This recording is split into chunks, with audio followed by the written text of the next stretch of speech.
मातोश्रींना वंदन करून खरं तर हा कार्यक्रम आपण इथे सुरू करतो आहोत. मी सर्व मान्यवरांना विनंती करतो की आपण या कार्यक्रमाचं औपचारिक उद्घाटन, मी उद्घाटनच म्हणतोय कारण करोनाच्या पार्श्वभूमीवर या पुस्तकाची प्रकाशक बसलेत आमचे इथे, कुणाला बसलेलं आहे.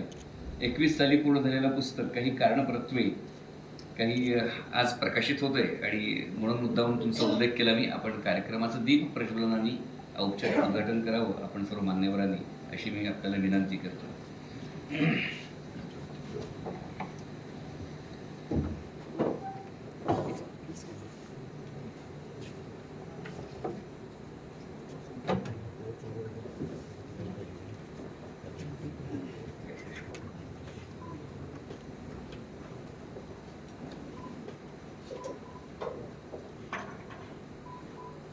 खरं तर आजचा कार्यक्रम एका सांस्कृतिक मेजवारीचा कार्यक्रम आहे. कारण डॉक्टर सदानंद मोरे ज्या व्यासपीठावर उपस्थित असतात आणि खासदार श्रीनिवास पाटील यांचे मित्र शिरीष चिटणीस, काही वेगळ्या गोष्टी आम्हाला आज आपल्याकडून ऐकायच्या आहेत. मी या कार्यक्रमाचे आयोजक आणि ज्यांच्या परवानगीने मला वाटते कदाचित इंदलकरांनी मला सूत्रसंचालनाची गळ घातलेली असावी, त्यामाने शिरीष चिटणीसांना मी विनंती करतो की आजच्या कार्यक्रमाचं प्रास्ताविक आपण करा.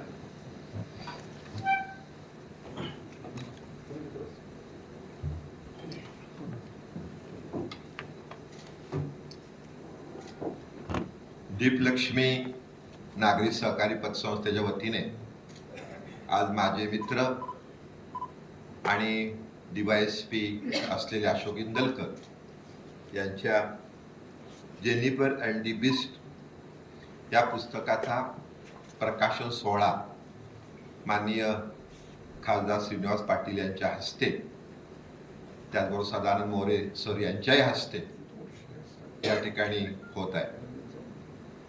मला अतिशय आनंदाने सांगितलं पाहिजे की या कार्यक्रमाला माननीय खासदार श्रीनिवास पाटील सर आणि माननीय डॉक्टर सदानंद मोरे उपस्थित आहेत, ही अतिशय महत्त्वपूर्ण बाब आहे. अशोक इंदलकर यांची माझ्या माहितीप्रमाणे फार जुनी, म्हणजे साधारण 85 सालापासूनची ओळख आहे. परंतु पोलीस विभागात असून सुद्धा अतिशय संवेदनशील असणारं व्यक्तिमत्व, ज्याने आपल्या कामगिरीबरोबरच अगदी अतिशय चांगल्या प्रकारचं लिखाण केलेलं आहे, किंवा ज्यांची पुस्तकं विशेषतः संपूर्ण महाराष्ट्रभर गाजलेली आहेत, अशा व्यक्तिमत्वाच्या या पुस्तकाचं प्रकाशन होत असताना मला सांगायला अतिशय आनंद वाटतो की ज्यांच्या हस्ते हा कार्यक्रम होतोय हे व्यक्तिमत्व आणि त्यांचं जे कळंब गाव आहे हे सातारा लोकसभा मतदारसंघातले आहे. विशेषतः खासदार श्रीनिवास पाटील हे आपणा सर्वांना परिचित आहेत, परंतु मी एकच घटना अशी आपल्याला सांगू इच्छितो की ज्यांचं महत्त्व हे महाराष्ट्रापुरतं मर्यादित नसून तर ते देशभर असं आहे. आपल्याला माहिती पाहिजे की खासदार श्रीनिवास पाटील यांनी आल्याला पहिल्यांदा अण्णांच्या फोटोला जाऊन पहिल्यांदा नमस्कार केला, पण मी त्यांचा असा फोटो बघितलेला आहे की अण्णांच्या कडेवर श्रीनिवास पाटील आहेत आणि नमो जोशी खाली उभे आहेत, आणि तो पाटण तालुक्यातला जो फोटो आहे तो नमो जोशींच्या विशेषतः आत्मचरित्रामध्ये मी बघितलेला आहे. ज्यांच्यामुळं किंवा ज्यांचं सानिध्य खासदार श्रीनिवास पाटील यांना मिळालं ते अण्णा, हे त्यांचं दैवत आहे. आणि विशेषतः ज्या हॉलमध्ये हा कार्यक्रम होत आहे त्या हॉलमध्ये श्रीनिवास पाटील सर पहिल्यांदाच आलेले आहेत, ही सुद्धा बाब अतिशय महत्वाची आहे. बरंच बोलता येईल, परंतु विशेषतः त्या दोन वक्त्यांना आपल्याला बोलायला संधी द्यायची आहे. पण सिक्कीमचे राज्यपाल म्हणून त्यांनी महाराष्ट्रामधील जेवढी मंडळी सिक्कीमला जाऊन आली त्याची जर मोजदाद आपण करायची म्हटली तर ती मोजदाद होऊ शकत नाही, एवढी माणसं मला कायम भेटत असतात. पण त्याहीपेक्षा आपल्याला माहिती पाहिजे की यशवंतराव चव्हाण, शरद पवार यांना अतिशय गुरुस्थानी मानणारे असे व्यक्तिमत्व, परंतु जेव्हा सिक्कीमचे राज्यपाल असताना 2014 साली नरेंद्र मोदी हे पंतप्रधान झाले, तेव्हा श्रीनिवास पाटील आपला राजीनामा घेऊन नरेंद्र मोदी यांना भेटायला गेले पंतप्रधानांना. आणि ते असं म्हणाले की मी ज्या कालावधीमध्ये राज्यपाल झालो तो कालावधी हा विशेषतः काँग्रेसचा होता, त्यामुळं हा माझा राजीनामा मी आणलेला आहे. तर नरेंद्र मोदी असे म्हणाले की तुमच्या राजीनाम्याची आवश्यकता नाही, तुम्हाला कोण ओळखत नाही, तुम्ही राज्यपाल म्हणून तुमचा कार्यभार जो काही काम आहे ते तुमचं चालू ठेवा. आणि 5 वर्ष पूर्ण होईपर्यंत सुद्धा नरेंद्र मोदी यांनी त्यांना कधी सुद्धा कोणत्याही बाबतीमध्ये कधीही काही सांगितलं नाही. हे जे मोठेपण आहे हे मोठेपण सहजासहजी येत नाही. मला असं वाटतं की मी काही माणसांच्या जवळ जाण्याचा प्रयत्न केला, आपण होऊन त्याच्यामधील खासदार श्रीनिवास पाटील आहे. मला असं वाटतं की मला कायम त्यांनी भेटावं, मला त्यांच्याशी बोलता यावं.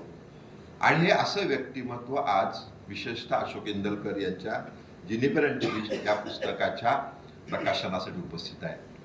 दुसरे डॉक्टर सदानंद मोरे जे घुमाने येथे झालेल्या साहित्य संमेलनाचे अध्यक्ष होते, जे विशेषतः महाराष्ट्र म्हणजे काय त्यांचं जर आपण एक नवीन चॅनेल आहे ते खरोखर बघितलं पाहिजे. महाराष्ट्र म्हणजे सर्व, मराठा म्हणजे यशवंतराव चव्हाणांनी जे मांडणी केली होती तो मराठा. ह्या मराठा शब्दाची व्याप्ती आणि हे मराठेपण हे विशेषतः संपूर्ण देशभर एवढंच नव्हे तर जगामध्ये पोहोचवणारं, त्याचबरोबर संत साहित्याची एक दृष्टी जी आपल्याला मिळालेली आहे ती सांगण्यामध्ये डॉक्टर सदानंद मोरे हे अतिशय महत्त्वाचं व्यक्तिमत्व आहे. मला असं वाटतं की महाराष्ट्र एक ठेवण्यामध्ये जी काही नावं आता घेतली जातात त्याच्यामध्ये सदानंद मोरेंचं नाव हे अतिशय अग्रस्थानी असं आहे. जसं मी मागाशी म्हटलं तशीच गोष्ट आहे, सदानंद मोरे सरांना भेटणं, त्यांच्याशी बोलत राहणं हे मला असं वाटतं की माझ्या आयुष्याचं एक महत्त्वाचं काम झालेलं असं म्हटलं तर वावगं ठरणार नाही.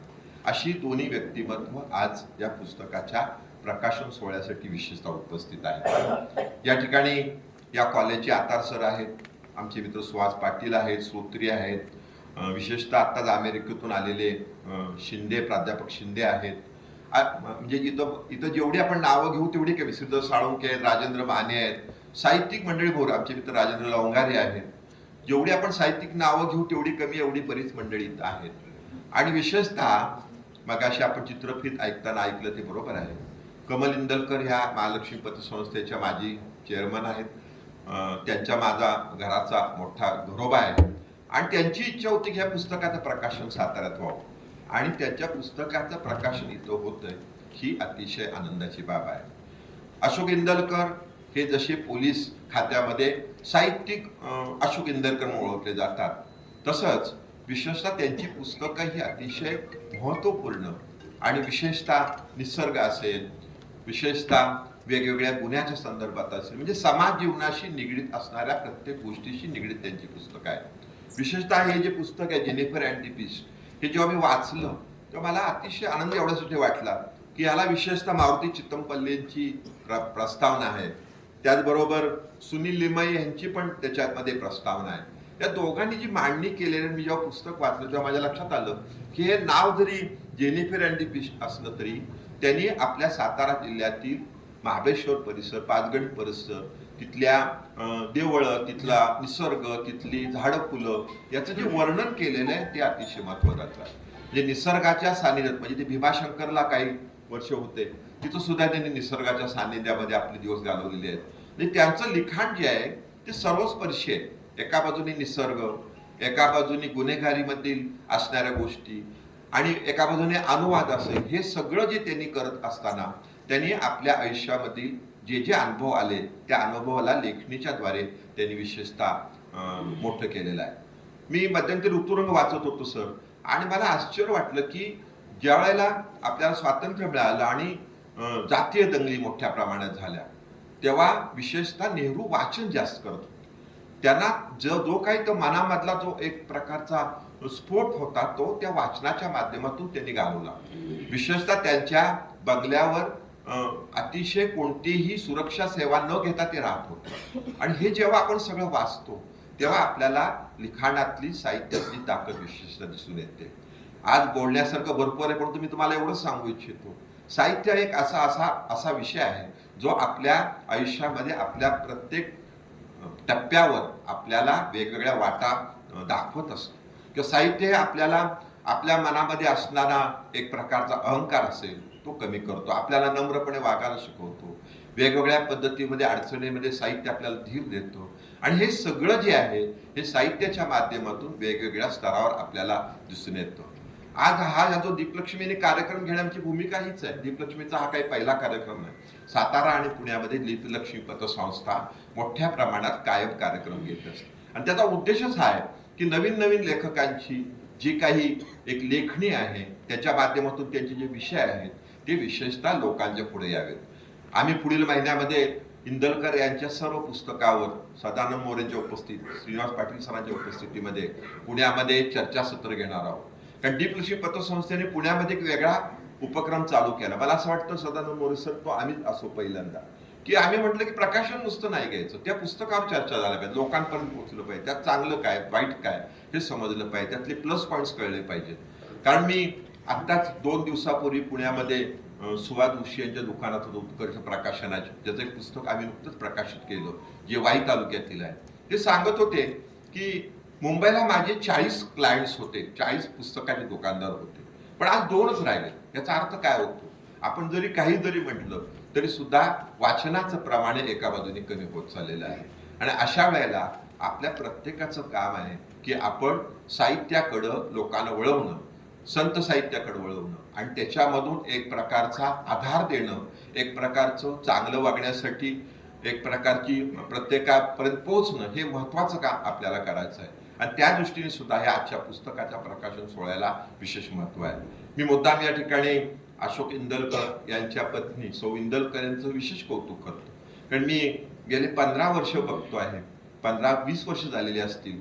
माझ्या माहितीने म्हाडामध्ये त्यांना लॉटरीमध्ये फ्लॅट मिळाला होता आणि त्यावेळेपासून बघतोय की एक प्रकारचा जो म्हणतो अशोक इंदलकरांच्या पाठीशी जी भुणभुण आपण म्हणू पाहिजे एका बाजूने, पण ती भुणभुण चांगली भुणभुण म्हणून, चांगला सल्ला म्हणून, जे अशोक इंदलकरांच्या ह्या माझ्या मते 4 महिन्यामध्ये ते रिटायर होतील, पण या टप्प्यावर त्यांच्या पाठीशी राहून त्यांच्या चांगल्या गोष्टी करण्यासाठी त्यांना प्रवृत्त करणं, त्यांच्या प्रत्येक गोष्टीमध्ये एक प्रकारचा चांगला सल्ला देणं, हे जे काम त्यांनी करतात ही सुद्धा अतिशय महत्वाची बाब आहे.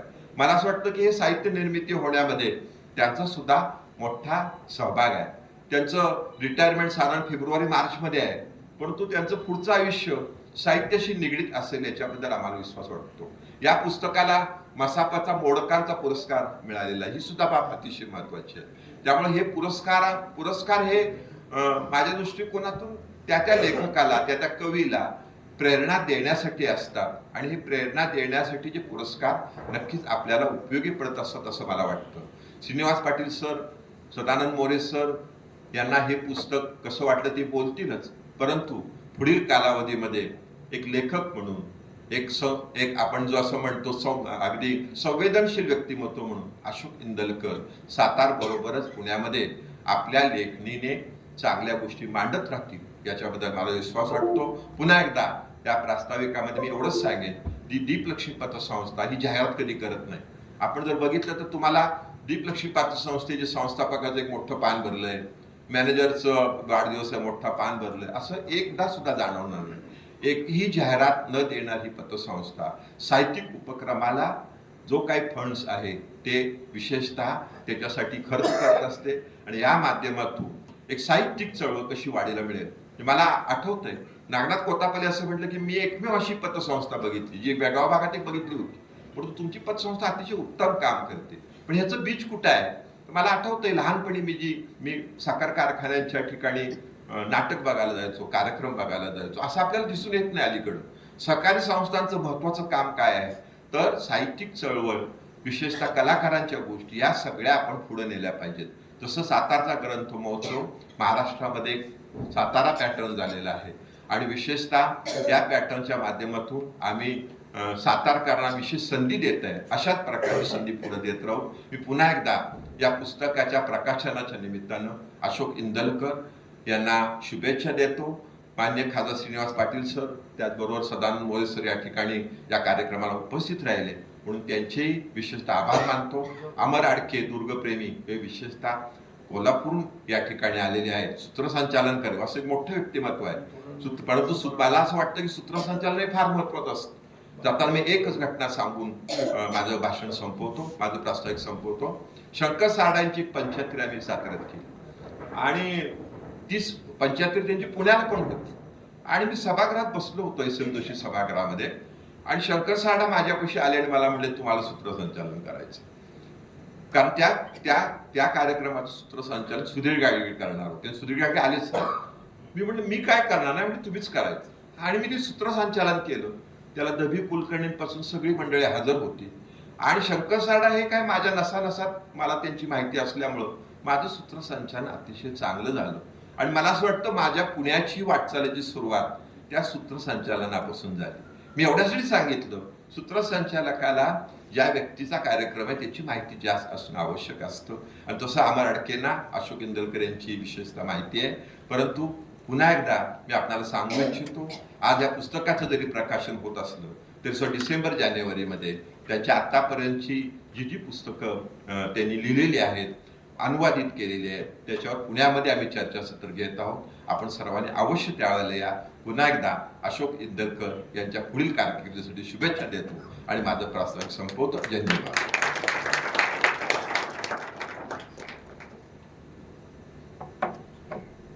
अतिशय विस्तृत आणि समयसूचक प्रास्ताविक माननीय चिटणीस सरांनी केलं. सूत्रसंचालकाचं काम खरोखर अवघड असतं आणि हे असं असतं, सूचना येतात खूप आणि कुठली सूचना घ्यायची आणि कुठली नाही घ्यायची हे फार अवघड काम असतं. तर दोन गोष्टींचा मी उल्लेख चिटणीस सर करू इच्छितो. तो महत्त्वाचा आहे की साताऱ्यामध्ये जो काही ग्रंथमहोत्सव होतो हा माझ्या माहितीनुसार शंकर सारडांनी आणि गेली 25 वर्ष तुम्ही तो अविरत करता आहात. ही महाराष्ट्रातली कदाचित जिल्ह्याच्या ठिकाणी होणारी एकमेव घटना आहे. याच्याबद्दल अत्यंत महत्त्वाची गोष्ट आहे आणि कार्याध्यक्ष म्हणून तुम्ही काम करता आहात. हे सांगण्यामागचा इरादा असा आहे की अजूनही वाचणारे लोक जिवंत आहेत याचं हे प्रतीक आहे आणि प्रकाशकही अजूनही आहेत याचं हे प्रतीक आहे. मला सूत्रसंचालनाला बोलण्यामागची कदाचित 2 कारणं मगाशी मी सांगितली ती महत्त्वाची आहे. हे वाघांच्या वरचं पुस्तक आहे म्हणून मी आलो बरं, कारण आमचे मित्र श्रोत्री सर इथे बसलेले आहेत. अखंड आयुष्य आमचं जंगलामध्ये गेलं, पण गेल्या 40 वर्षात वाघाने कधी माझ्यावर हल्ला केलेला नाही. वाघासारखा सभ्य माणूस जंगलात कोणी नसतो, मी माणूस म्हणतो. पण अस्वलांवरचं असतं तर मी अजिबात अडून नसतो, कारण 4 वेळा अस्वलाने मला धरलेलं आहे. का धरलं हे मलाच माहिती नाही आणि का सुटलो हेही मला माहिती नाही. कारण जसे माणसांचे स्वभाव असतात तसे अस्वलासारखा किंवा रेड्यासारखा म्हणतात तसं माणसाने वाघासारखं असावं म्हणून हे वाघांचं पुस्तक. श्रोतेसरांना चांगलं माहिती आहे की पहिल्या वाघाचं दर्शन मला आयुष्यामध्ये हे आपल्याच जंगलात जावळीच्या खोऱ्यातच झालेलं आहे आणि तेव्हापासून वाघांची घट्ट मैत्री आहे आमची. ज्या पुस्तकाचं प्रकाशन आहे त्या पुस्तकातल्या 2 गोष्टी इंदकर साहेब मी वेळेचा अपव्यय न करता सांगू इच्छितो की आमची मृणाल ताई पण येणार होती, पण तिच्या काही व्यस्त कार्यक्रमामुळे तारीखवर ढकलल्यामुळे ती येऊ शकत नाही आहे, पण तिला निश्चितच आवडलं असतं. आणि दुसरी गोष्ट अरण्य ऋषी मारुतराव चितमपल्ली यांचे आशीर्वाद घेऊन तुम्ही हा कार्यक्रम करत आहात. या 2 गोष्टी अत्यंत महत्त्वाच्या आहेत. आणि त्याच्यामध्ये सुनील लिमयेंनी एक वाक्य लिहिलेलं आहे. ते वाक्य या पुस्तकाच्या अत्यंत बोलकी प्रतिक्रिया आहे की खूप लोकांचा असा समज असतो की वाघ हा कायम आक्रमकच असतो किंवा वाघला शिरीषराव घाबरावंच लागतं. पण तुम्हाला गंमत सांगू का की जिम कार्बेटचं वाक्य मला नेहमी आवडतं. ते वाक्य वाघाला लागू पडतं. तसं आपण असावं की माधवराव पाटील आमच्या मित्र म्हणजे आमचे गुरु आहेत ते, त्यांनी मला एकदा सांगितलं होतं की तू ज्या वाघाला बघतोस तो वाघ एकतर जखमी असला पाहिजे किंवा त्याची बुद्धी कुठेतरी मंद झालेली असली पाहिजे किंवा तो भुकेला असला पाहिजे. जातीवंत वाघ माणसाला दिसत नाही आणि तू जेव्हा त्याला पाहतोस त्याच्या आधी 100 वेळा त्यानं पाहिलेलं असतं. हा वाघांच्या विषयीचा सिद्धांत आहे आणि वाघ हा आपल्या अरण्याचा ज्याला आपण परमोच्च बिंदू म्हणतो ते जंगलाचं एव्हरेस्ट आहे आणि म्हणून त्या वाघांच्यावरची पुस्तकं आली पाहिजेत. बाकी सगळ्या पुस्तकांच्या विषयी बोलतील. ज्या पुस्तकाचं प्रकाशन आहे कधीतरी वाघांच्यावर बोलायला मला बोलवा, मग मी बोलेन वाघांच्यावर. काही हरीश बसलेला आहे आमच्या इथं ज्या पुस्तकाचं आज प्रकाशन आहे त्या प्रकाशनासाठी खरं तर डॉक्टर सदानंद मोरेंच्यासारखा मी केवळ संत साहित्याचा अभ्यासक असं म्हणणार नाही किंवा केवळ तुकाराम महाराजांचे वंशज आहेत असंही म्हणणार नाही, पण आपल्या ज्ञानाने ते आधुनिक ऋषी आहेत असंच मी म्हणेन. म्हणजे दुसरा शब्दच तो असू शकत नाही, कारण आम्ही सर्वच जण त्यांचे चाहते आहोत. आणि मगाशी 15-20 मिनिटं बोलताना श्रीनिवास पाटलांनी ज्या ज्या पद्धतीने महाराष्ट्र घडवण्याची उदाहरणं दिली, तर तुम्हा लोकांना आम्ही नमस्कारच केला पाहिजे, इतकी तुमची योग्यता आहे. या उभयतांचं स्वागत करण्याची पात्रता आपली आहे की नाही मला माहिती नाही आहे, पण त्यांचं स्वागत आणि सत्कार मात्र आयोजकांच्या वतीनं केला पाहिजे अशी माझी स्वतःची धारणा आहे. मी शिरीष चिटणीस आणि इंदलकरांना विनंती करतो की माननीय डॉक्टर सदानंद मोरेंचा त्यांचं स्वागत आणि त्यांचा सत्कार आपण लेखक या नात्याने आज इथे करावा अशी मी आपल्याला विनंती करतोय.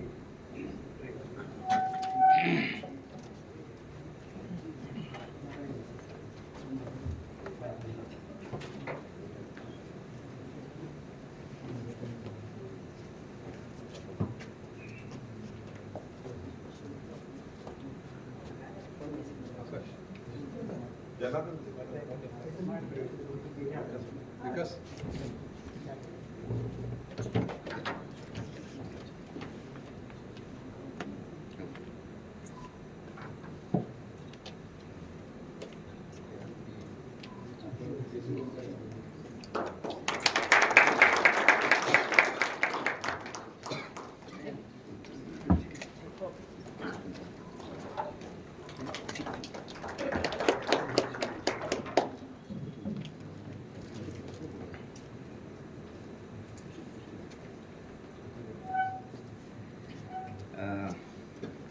याचबरोबर म्हणजे खरं तर ओळख करून श्री चिटणीसांनी दिलेलीच आहे, पुढेही त्यांची ओळख करून द्यायची आहे. काही व्यक्तिमत्व राजकारणाच्या पलीकडे असतात आणि अशा राजकारण्यांची परंपरा ही सातारा जिल्ह्याला आहे, सगळ्याच जिल्ह्यात आहे. त्यातलं एक मी नेहमी म्हणतो की अभ्यासू व्यक्तिमत्व की मूलभूत काम दोन्ही पातळ्यांच्यावर त्यांनी प्रशासकीय पातळीवरही केलेलं आहे आणि राजकीय पातळीवर केलेलं आहे. त्या माननीय खासदार श्रीनिवास पाटील साहेबांचा सत्कार इंदलकर साहेब आपण करावा अशी मी आपल्याला विनंती करतो.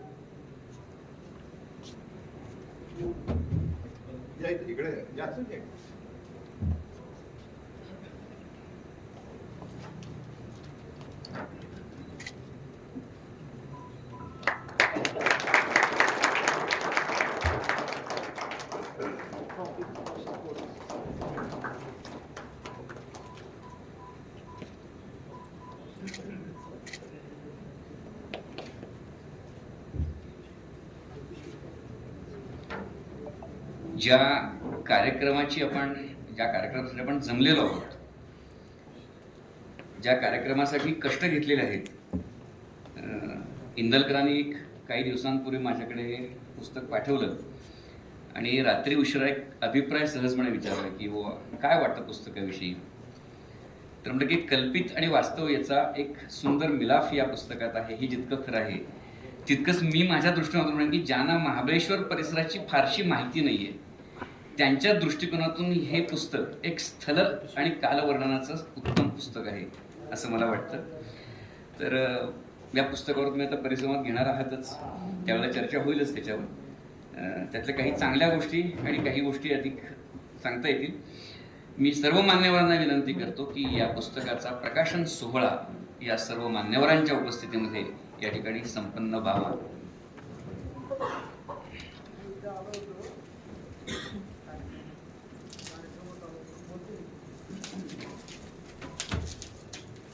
कमल इंदलकर तुम्ही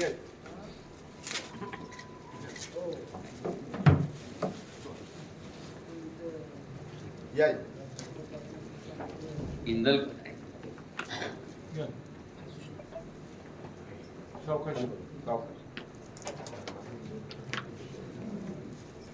या इकडे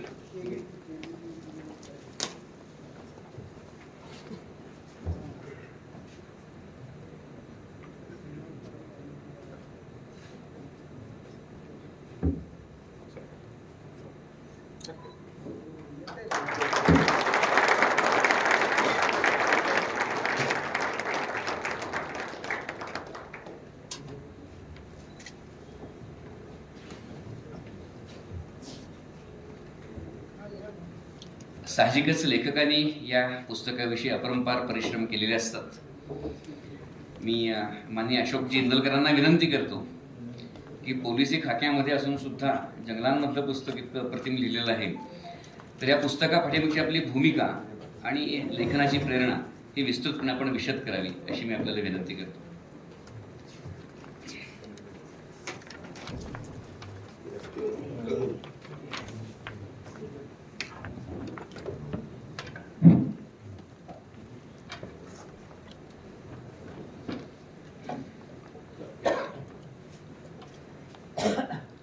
आदरणीय व्यासपीठ, सर्व उपस्थित मित्र, बंधू, वेगवेगळ्या ठिकाणाहून पुणे किंवा सातारा, कोल्हापूर या ठिकाणाहून आलेली सगळी आप्तेष्ट, सर्वांना माझा नमस्कार. उंच हिमालय तुमचा आमचा केवळ माझा सह्यकडा, गौरी शंकर उभ्या जगाचा मनात पूजिन रायगडा, मनात पूजिन रायगडा.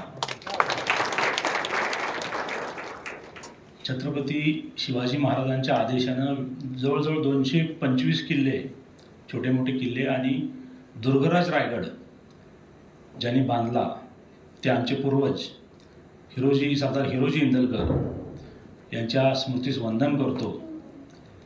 आणि जेनिफर अँड द बीस्ट या पुस्तकाच्या निमित्त या ठिकाणी उपस्थित असलेले आपल्या सर्वांचे लाडके नेते, त्याचप्रमाणे जे तन, मन आणि धनाने सातारकरांसाठी आहेत, तसेच ज्यांचे आचार, विचार, उच्चार हे सर्व सातारी आहेत, ज्यांचं बोलणं सातारी, दिसणं सातारी, वागणं सातारी, जे सिक्कीमचे राज्यपाल, माजी राज्यपाल असले तरी खऱ्या अर्थाने मी म्हणतो साताऱ्याचे ब्रँड ॲम्बेसिडर आहेत ते. या ठिकाणी दुसरे उपस्थित जगद्गुरू श्री तुकाराम महाराजांचे वंशज असले तरी कृतीनं खऱ्या अर्थानं ते अतिशय व्यासंगी, आपल्या सर्वांना माहिती आहे, अतिशय उत्तम वक्ते आहेत ते.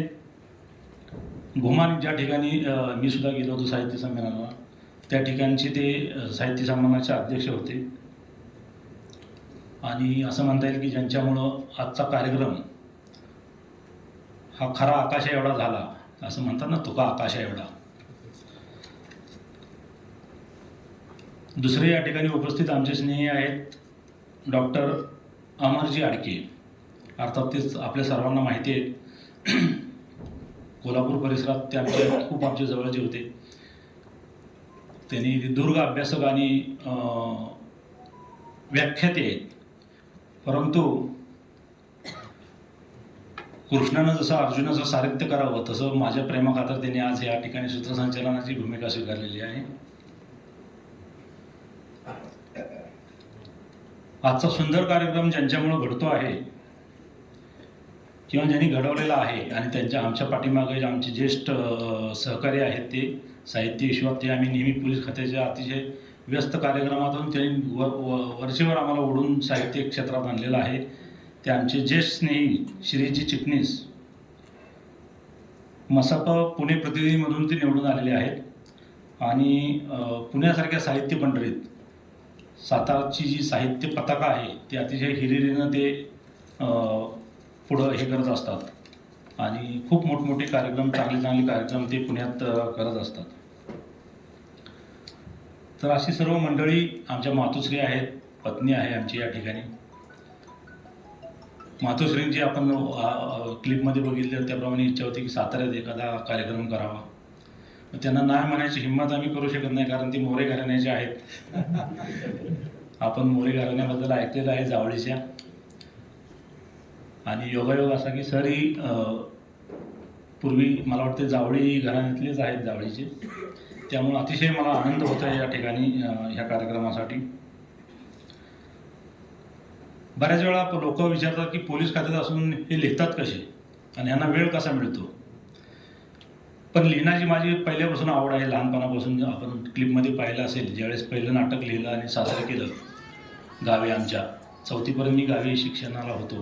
तर ते थांब थांब पापी माणसं असं नाटक 4थीत होतो मी त्यावेळेस. नंतर आम्ही साताऱ्यात शिफ्ट झालो. साताऱ्यात अनंत इंग्लिश स्कूलला आम्ही होतो. माझे बरेचसे मित्र आज आलेले आहेत, जे आमची खूप मोठी पहिल्यापासून आमचा एक ग्रुप आहे तो.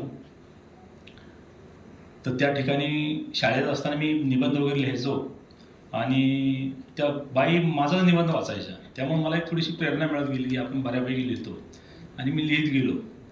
ट्रेकिंगला मी ज्यावेळेस गेलो होतो आणि ऐक्यामध्ये त्यावेळेस ते सह्याद्रीच्या कुशीत एक रात्र नावाचं एक आर्टिकल दिलं होतं. त्यावेळेस मी 11वीत होतो. नंतर कॉलेजला गेलो. अकॅडमीमध्ये जी काही पुस्तकं असतं तिथं माझं लेखन हे झालेलं आहे. पण पोलीस खात्यात मी म्हणतो जनरली कसं आहे, वरिष्ठांची बरेच आपण पुस्तकं वाचता किंवा वरिष्ठांची पुस्तकं प्रकाशित होतात, त्यांचा उदो होतो. बोरवणकर मॅडमचं परवा एक पुस्तक त्यात अजितदादांबद्दल उल्लेख होता. तो जनरली कसं आहे, ह्या लोकांची पुस्तकं होतात कारण पोलीस खात्यात ज्युनियर ऑफिसर किंवा खालच्या स्टाफला खूप रगडलं जातं किंवा दाबलं जातं. थोडक्यात सरंजामशाही पोलीस खात्यात आहे. परंतु मी कधी दबाव घेतलेला नाही पोलीस खात्यात म्हणजे वरिष्ठांचा किंवा काय. कारण मी जिथं वाढलो, घडलो काय बिघडलो म्हणा, ते सर्व जे आहे ते ह्या सातारा जिल्ह्यात आहे. क्रांतिकारकांचा जिल्हा आहे हा. त्यामुळे मी डेअरिंग करत गेलो. छोटासा एक किस्सा सांगतो. दिल्लीला कुठल्या तरी ट्रेनिंगला मी गेलो होतो आणि खासदार साहेब त्यावेळेस नुकतेच निवडून आले होते आणि ते दिल्ली जाऊन जास्त दिवस झाले नव्हते. मला असं वाटलं की जरा आपल्या भागाचे खासदार आहेत, आपण काहीतरी बुके वगैरे घेऊन जाऊ त्यांना भेटायला. मी त्यावेळेस महाराष्ट्र सदनला, जुन्या महाराष्ट्र सदनला त्यावेळेस राहत होतो आणि बुके वगैरे घ्यायचं तो एरिया दिल्ली सगळा आपल्या लोकांना बरंच माहीत नाही. परंतु त्या बाहेरचा जो वॉचमॅन आहे तो मला म्हणला की तुम्ही सात बजने तक जाने का नहीं, 7 बजने के पहले जाओ, नहीं तो ऐसा ऐसा डेंजर है, प्रॉब्लेम आहे जरा. आता मी साताऱ्याचा आहे, मी कशाला प्रॉब्लेम. मी पिस्टल लोड केलं, एक बुके घेतला आणि सरांना भेटायला त्यावेळेस 7, 7:30, 8 वाजले असतील. परंतु त्यावेळेस काय मोबाईल नव्हते किंवा काय नव्हतं. सर काय मला भेटले नाहीत त्या ठिकाणी. मी परत आलो. पण ही जी धाडस जी आहे, मग ते कुठलंही असू दे, खात्यातलं असू दे किंवा लिखाणातलं असू दे, मी करत गेलो आणि इथून पुढं करत राहीन. चिटणीस साहेब काय आम्हाला सोडणार नाहीत. ते आम्हाला बरोबर ट्रॅकवर आणतायत. तर या ठिकाणी मी काय तर जास्त बोलत नाही कारण आपल्याकडे वक्ते खूप मोठे आणि हेवे आहेत. आपलं नशीब की अशासारखे वक्ते आपल्याला मिळालेले आहेत. मोनालताई त्या एक अभिनेत्री म्हणून इथे येणार नव्हत्या, त्या लेखिका आहेत. दुर्ग साहित्य संमेलन वगैरे ते करत असतात. परंतु मागच्या 4 तारखेचा जो कार्यक्रम आहे त्याला फायनल झाला होता, परंतु कार्यक्रम तो आंदोलनामुळे पुढे गेला, त्यामुळे ते येऊ शकले नाहीत. ते अजूनही बाहेरच आहेत. ते आज मला वाटतं पुण्यात येतील आज किंवा उद्या. तर या ठिकाणी बरेच वक्ते आहेत आणि त्यांना आपल्याला सर्वांना ऐकायचं आहे. हे पुस्तक या ठिकाणी प्रकाशित होतं आहे, त्यासाठी माझे बरेचसे मित्र आलेत. काही सप्रे साहेबांसारखे कोल्हापूरवरून, वाई पाटील साहेबांसारखे मित्र आहेत. या ठिकाणी पुण्यावरून बरेचसे मंडळी आहेत. सगळ्यांचं नाव मी घेऊ शकत नाही. सातारा, पुणे, सांगली, कोल्हापूर या ठिकाणी सर्वजण आलेले आहेत. त्या सर्वांचं मी आभार मानतो. या ठिकाणी व्यासपीठावर उपस्थित आणि सर्वांचं परत एकदा आभार मानतो. माझे 2 शब्द संपवतो. जय हिंद, जय महाराष्ट्र.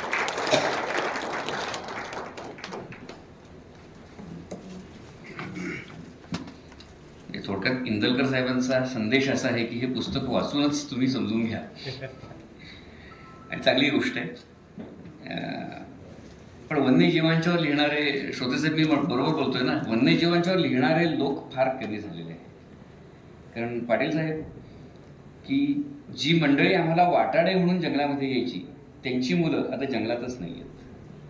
त्याच्यामुळे आता पुन्हा आम्हाला वाटाडे मिळतील की नाही याची शंका आम्हाला आता निर्माण झालेली आहे. कारण ज्यांच्यामुळे आम्ही सगळी जंगलं फिरलो, तर अशी पुस्तकं तेव्हा मार्गदर्शक ठरतील असं मला वाटतं. चिट्टीसाहेब, पुन्हा तुम्हाला मी बोलवणार आहे. कारण मगाशी तुम्ही मला म्हणाल होतात की ज्या महनी वक्त्यांना आपण बोलवतो, खूप लहान असताना आपण जेव्हा सभागृहामध्ये बसून मोठ्या लोकांची व्याख्यान ऐकत असतो, तेव्हा ते शब्द घेऊन आपण घरी जात असतो. आणि मोठे झालो तर देखील तीच भावना असते. कारण हे लोक इथे येतात हे खूप वेगळ्या, म्हणजे मार्टिन ल्युथर किंग जसं म्हणतात जुने, की मी कुठपर्यंत पोचलो हे बघू नका, कुठून आलो हे बघा. तर त्यांचं कुठून येणं हे अत्यंत महत्त्वाचं असतं.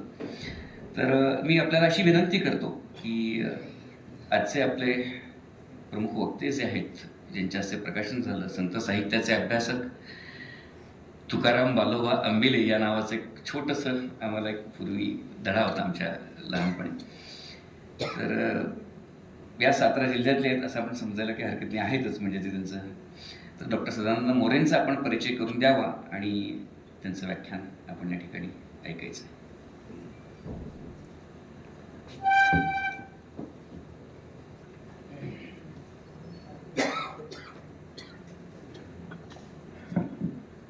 मोरे सरांचा थोडक्यात मगाशी परिचय करून दिलेलाच आहे.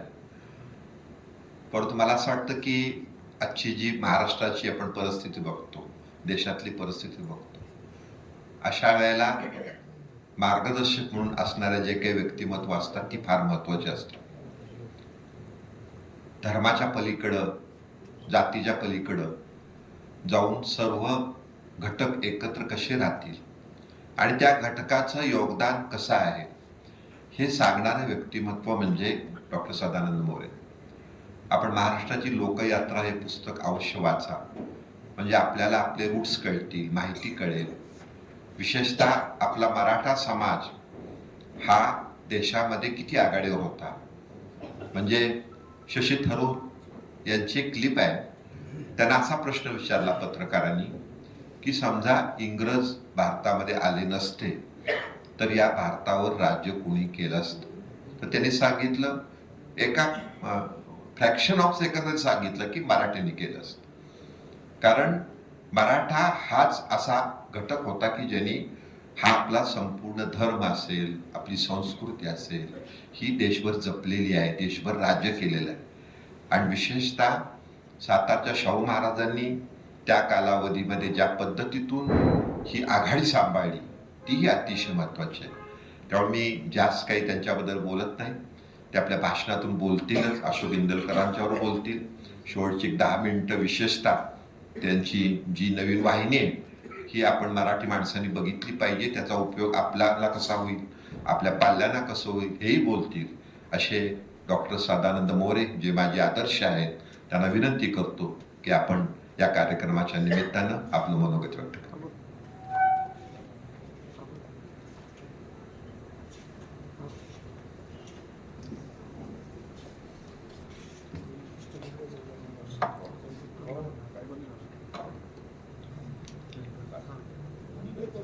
आदरणीय श्रीनिवासजी पाटील साहेब, आमचे मित्र शिरीष चिटणीस, ज्यांनी हे पुस्तक लिहिलं आणि ज्या पुस्तकाच्या प्रकाशनासाठी आपण या ठिकाणी जमलेलो आहोत, ते श्रीयुत अशोक इंदलकर, श्रीमती इंदलकर,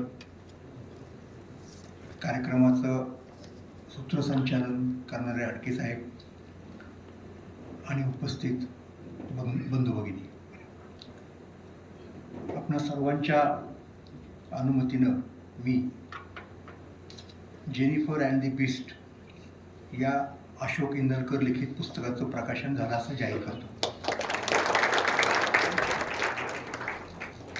पुस्तकाचे लेखक अशोक इंदलकर साहेब, त्यांचं अभिनंदन करतो आणि त्यांच्या या पुढच्या सुद्धा लेखन प्रवासासाठी शुभेच्छा देतो. खरं तर मला साधारणपणे महाराष्ट्रामध्ये लोक संत साहित्याचा अभ्यासक वगैरे ओळखतात, असं म्हणतात. आता संत साहित्याचा अभ्यासक आणि वाघ, सिंह, शिकार वगैरे यांचा काय संबंध? मला माहिती आहे श्रीनिवास पाटलांनी शिकारी केलेले आहेत त्यांच्या तरुणपणी. तशा प्रकारची काही शिकार वगैरे मी केलेली नाही. मला या ठिकाणी मग त्यांनी का बोलवलं असेल तर एक अभ्यासक या नात्याने असं मी गृहीत धरतो.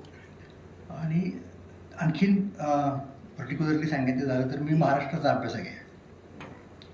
आता चिटणीस साहेबांनी खरं तर म्हणजे हे मी सांगणं उचित होणार नाही, परंतु त्यांनी उल्लेख केला आणि त्यांनी मला तशी आज्ञाच केली, म्हणून आपणापुढे सांगतो की मी नुकतंच एक यूट्यूब चॅनल सुरू केलं आहे, त्याचं नाव महाराष्ट्र मंथन, आणि त्या चॅनलवरती मी पूर्ण महाराष्ट्रासंबंधीच बोलणार आहे, बाकी दुसरं काही नाही. आठवड्यातून 2दा ते प्रक्षेपित होईल. आणि महाराष्ट्रासंबंधी बोलणार म्हणजे काय, इतकं संकुचित महाराष्ट्र नक्कीच नाही. महाराष्ट्रासंबंधी बोलताना तुम्हाला भारताचे संदर्भ द्यावेच लागतात, इतकंच नव्हे तर जगाचेही संदर्भ द्यावे लागतात.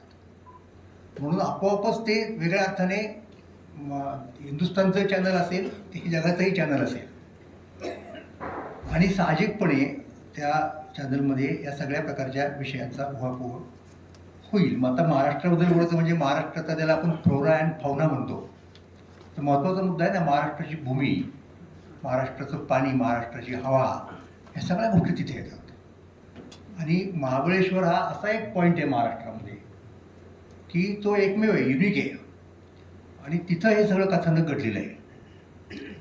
त्यामुळं कधी ना कधी मला याच्यावर सुद्धा बोलावंच लागलं असतं. नेमकी ती संधी मला इंदरकर साहेबांनी दिली या पुस्तकाच्या माध्यमातून, म्हणून मी त्यासाठी त्याचे खरोखर आभार मानतो. असो, तर मुख्य मुद्दा काय आहे पुस्तकामधला, ती कादंबरीच आहे. आणि मराठीमध्ये खरोखर अशा प्रकारच्या, म्हणजे मराठीमध्ये कसं आहे की शिकार कथा आहेत बरं का, ही कादंबरी काही शिकार कथा नाही आहे.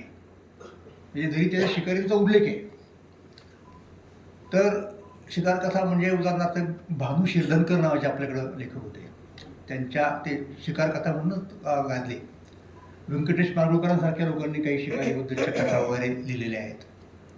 त्या अर्थाने ही कादंबरी म्हणजे शिकार कथा नव्हे, तर ही मनुष्य आणि प्राणी यांच्यामधल्या संबंधाबद्दलची कादंबरी आहे. आणि तो किती बहुपदरी असतो. आपल्याला एकच मजा असते की तो प्राणी येतो आणि त्याला आपण काहीतरी किरण साधायचा, नियम धरायचा वगैरे वगैरे असं हे करायचं. ते माडगूळकरांची कथा अशी आहे ना, ते डोळे लकलकले आणि त्यांना वाटलं की आत्ता आपण झाडायची गोळी आला, आपल्या टप्प्यात आला, काहीतरी झालं आणि त्यांनी ती गोळी झाडली नाही. आणि मग त्यांच्या लक्षात आलं की आता तो आपला मित्रच होता. कसा कसा अंधार होता, कळलं नाही. शिकार करायला गेली ती वाघाची, ते चुकून तो तिथे गेला. हे हाच आपला एक साधारणपणे समज असतो ना की पण काय कुठला संबंध येतो आपल्या प्राण्यांशी अशा प्रकारचा. आता पाळीव प्राणीही असतात, आपल्याला माहिती आहे, त्यांचे आपले खूप घट्ट संबंध असतात. आणि माणसाचं वैशिष्ट्य काय माहिती का, ही तुम्हाला मी गंमत सांगतो. माणसाचं वैशिष्ट्य असं आहे की वस्तुतः प्राण्यांची प्रजाती आणि माणसांची प्रजाती एकदम वेगळी आहे. त्याचा काही तसा संबंध नाही. म्हणजे भले आपण म्हणू शकतो की वानरापासून उत्क्रांती झाल्या वगैरे, तो वेगळा मुद्दा आहे. पण एरवी बघतो ना आपण, माणूस हा वेगळा आहे, प्राणी वेगळे आहेत. पण माणूस असा हुशार आहे की माणसांनी प्राण्यांमध्ये फाटाफूट केली. पक्षी फोडतात लोक, पण प्राणी सुद्धा फोडले. आणि काही प्राण्यांना आपल्याकडे घेतलं, पाळीव प्राणी.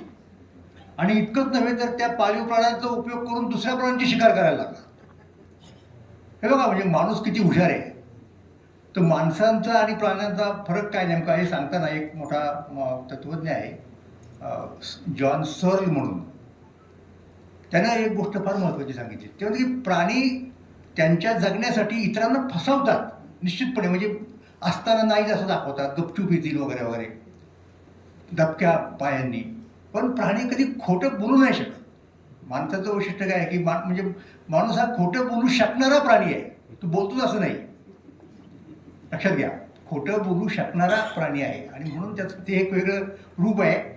तर अशा माणसांचा आणि प्राण्यांचा संबंध ते खरं तर एका व्यापक निसर्गाचे दोन्ही घटक आहेत. आपण बघतो ना की बघा, तुकाराम महाराजांचा एक फार चांगला अभंग आहे की माणसाची व्याप्ती किती असली पाहिजे की वृक्षवल्ली आम्हा सोयरे वनचरे. बघा बरं का, की ते जंगलात जायचे काय भजन करण्यासाठी, चिंतन करण्यासाठी, आणि तो सगळा जो परिसर असतो की नाही, त्या परिसराचं वर्णन करताना त्यांनी असं लिहिलं की वृक्षवल्ली आम्हा सोयरे वनचरे. वनात राहणारे प्राणीसुद्धा आमचे सोयरे आहेत, पक्षीही सुस्वरे आहेत. इतके ते पर्यावरणाचे, आता तेव्हा पर्यावरण हा शब्द कोणी वापरत नव्हतं, पण आज मी तिला तो प्रश्नच निर्माण झाल्यामुळं अनेकांचं लक्ष तिकडे गेलं आणि आपण पर्यावरणाच्या भाषेतच बोलतो, एन्व्हायरमेंट म्हणतो. तिचं कसं संरक्षण झालं पाहिजे यासंबंधी सतत आपला विचार चालू असतो. त्यासंबंधी वेगवेगळ्या ठिकाणचे वेगवेगळ्या देशांचे लोक कमिट्या नेमतात, युनेस्कोत चर्चा होती, काही नॉर्म सांगतात की इतका धूर सोडला पाहिजे, इतका कार्बन मग काय करायचं, इत्यादी इत्यादी इत्यादी. हे आपल्याला माहिती आहे. आणि वन्यजीवन आणि माणसाचं जीवन हे कॉम्प्लिमेंटरी आहे, ते एकमेकांच्या पूर्ण विरोधात नाही. म्हणजे ते जर असेल तर आपण जगू शकतो. एक फार चांगला संदर्भ मी तुम्हाला सांगणार आहे आज, आणि तो म्हणजे श्रीकृष्णाचा संदर्भ आहे.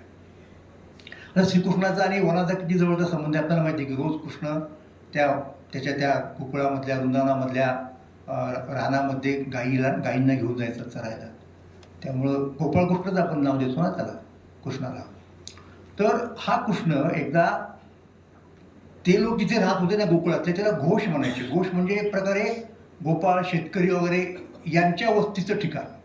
आता हळूहळू तिकडे वस्ती वाढली, अरण्य तोड झाली, आणि कृष्णाच्या लक्षात एक गोष्ट अशी आली. आणि हे कृष्ण लहान आहे बरं का त्यावेळेला, कृष्ण फार मोठा नाही आहे वयाने. तो सांगायला लागला आपल्या मित्रांना की अरे आता आहे ना, इथं आपण राहता कामा नये या ठिकाणी. का? संस्कृतमधलं वाक्य मुळातलं, हरिवंश पुराणामधलं आहे की घोषोयम नगरायते. या घोषाला म्हणजे या गावाला म्हणूयात आपण, या वस्तीला शहराची कळा येऊन राहिलेली आहे. घोषोयम नगरायते, म्हणून आपण इथून दुसरीकडे गेलो पाहिजे. म्हणून त्यांनी सगळ्या त्या गोपाळांना कन्व्हिन्स केलं, मोठ्या पिढीत, त्याच्या वरच्या पिढीतल्या, आणि तिथून त्यांनी वस्ती आपली हलवली. तर त्याला लहानपणापासून जाणीव आहे या सगळ्या संबंधाची. तर सगळ्यात ती जाणीव कुठे व्यक्त झाली, आणि त्याचा संबंध वाघाशी पोहोचतो. की आपल्याला कल्पना आहे, कौरव आणि पांडव यांच्यामध्ये सत्तेची स्पर्धा होती. तर कौरवांनी वेगवेगळे उपाय केले, युक्त्या केल्या, पांडवांना कसं फसवता येईल त्याच्यात एक म्हणजे ते द्यूत खेळलं. आणि दूतामध्ये जो काही पण केलं की त्यांनी 13 वर्ष वनवास, मग परत 1 वर्ष अज्ञातवास वगैरे वगैरे. त्याप्रमाणे ते गेले बिचारे, सगळे ते पूर्ण झाले अटी. 13 वर्ष झाले, मग परत 1 वर्ष अज्ञातवासात काढले. आणि आता आमच्या अटी पूर्ण झालेल्या आहेत, आम्ही तिथं येणार आणि आमचं राज्य आता आम्हाला परत द्या, यासाठी आता चर्चा सुरू झाली. स्वतः कृष्ण तिथे हजर होता, म्हणजे त्या पांडवांच्या कॅम्पमध्ये. काय करायचं? तर कृष्णाने असं सांगितलं की असं आहे, आपण आपल्या अटी पूर्ण केलेल्या आहेत, आणि एक कायद्याप्रमाणे, रीतीप्रमाणे, नीतीप्रमाणे त्यांचं काम आहे की तुमचं राज्य तुम्हाला द्यावं. पण ते कसं मागायचं? मग त्यांनी त्या द्रुपद राजाचा एक पुरोहित पाठवला कौरवांच्याकडे की आता कौरवांना तुम्ही सांगा की राज्य यांना परत द्या. त्याप्रमाणे तो बिचारा गेला. अगदी तुम्हाला कल्पना आहे, ते जे प्रसिद्ध वाक्य आहे ना की 5 गावं दिली तरी चालते आम्हाला, म्हणजे अगदी तुम्हाला निम्म वाटा द्यायचा नसेल तर. पण तो दुर्योधन त्यालाही तयार नाही झालाय. हा झाला पहिला टप्पा. आता हा जो पुरोहित पाठवला होता की नाही, पुरोहित हा सुद्धा एक प्रकारचा दूतच आहे. म्हणजे जसं आता उदाहरणार्थ पाटील साहेब सिक्कीममध्ये भारताचे दूत होते, राजदूत होते. तर त्या दूतांचे प्रकार आहेत. काही दूत असे असतात की त्यांचं काम फक्त निरोप पोचवायचं, इकडचा तिकडं त्या राजाचा आपल्या राजाकडे. काही दूत असे असतात, म्हणजे तुम्हाला अर्थशास्त्रात वगैरे वाचायला मिळेल चाणक्याच्या, की त्यांच्याकडे एक विशिष्ट कामगिरी झोपवली असते, तेवढ्यापुरता अधिकार दिलेला असतो. असा दुसरा एक प्रकार असतो. आणि तिसरा एक प्रकार असतो, त्याला निसृष्टार्थ दूत असं म्हणतात. म्हणजे अनलिमिटेड ऑथॉरिटी दिली, तो जे काही म्हणेल ते राजा मान्य करेल, इतकी त्याला पॉवर असते. तर कृष्ण अशा प्रकारचा होता की तुला हवं त्या पद्धतीने तू करार कर, आम्ही तो मान्य करू. मग त्याप्रमाणे कृष्ण गेला, आणि कृष्णाने पांडवांना, म्हणजे कौरवांना कन्व्हिन्स करण्याचा प्रयत्न केला की तुम्ही पांडवांशी समुपचाराने घ्या, त्यांचा हक्क त्यांना द्या, आणि त्यांच्याशी तुम्ही लढाई करू नका. लढाई केली तर काय होईल? तर दोघांचाही नाश होईल. हा, आता इथे प्रश्न येतो नेमका हा वाघांचा. नेमका त्यांनी अशी उपमा दिली कृष्णाने, जी मला खूप महत्त्वाची वाटते, की पांडव आणि कौरव यांचं नातं कसं आहे, की कौरव हे वन आहेत. कौरव कसे आहेत? वनासारखे आहेत. आणि पांडव हे वाघ आहेत त्या वनामधले.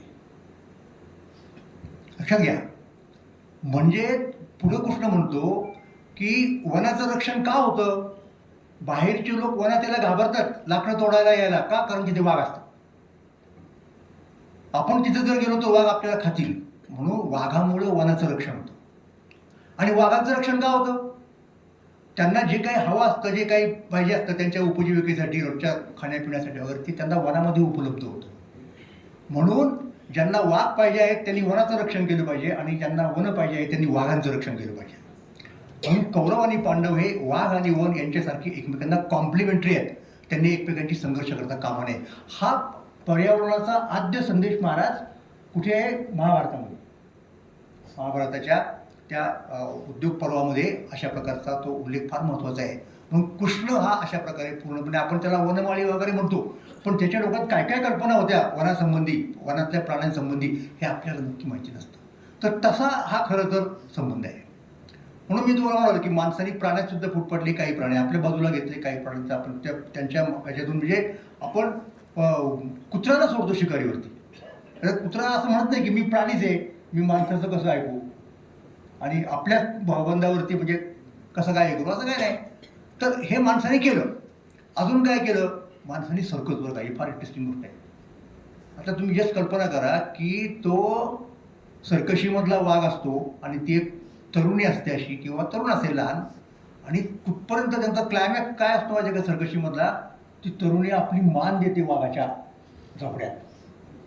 Just imagine. आता हल्ली सर्कसचे प्रमाण कमी झाले, वेगवेगळे कायदे आले प्राण्यांच्या याच्यासाठी वगैरे वगैरे. सिनेमामध्ये सुद्धा की आम्ही प्राण्यांना इजा केलेली नाही असं लिहावं लागतं, असं येते.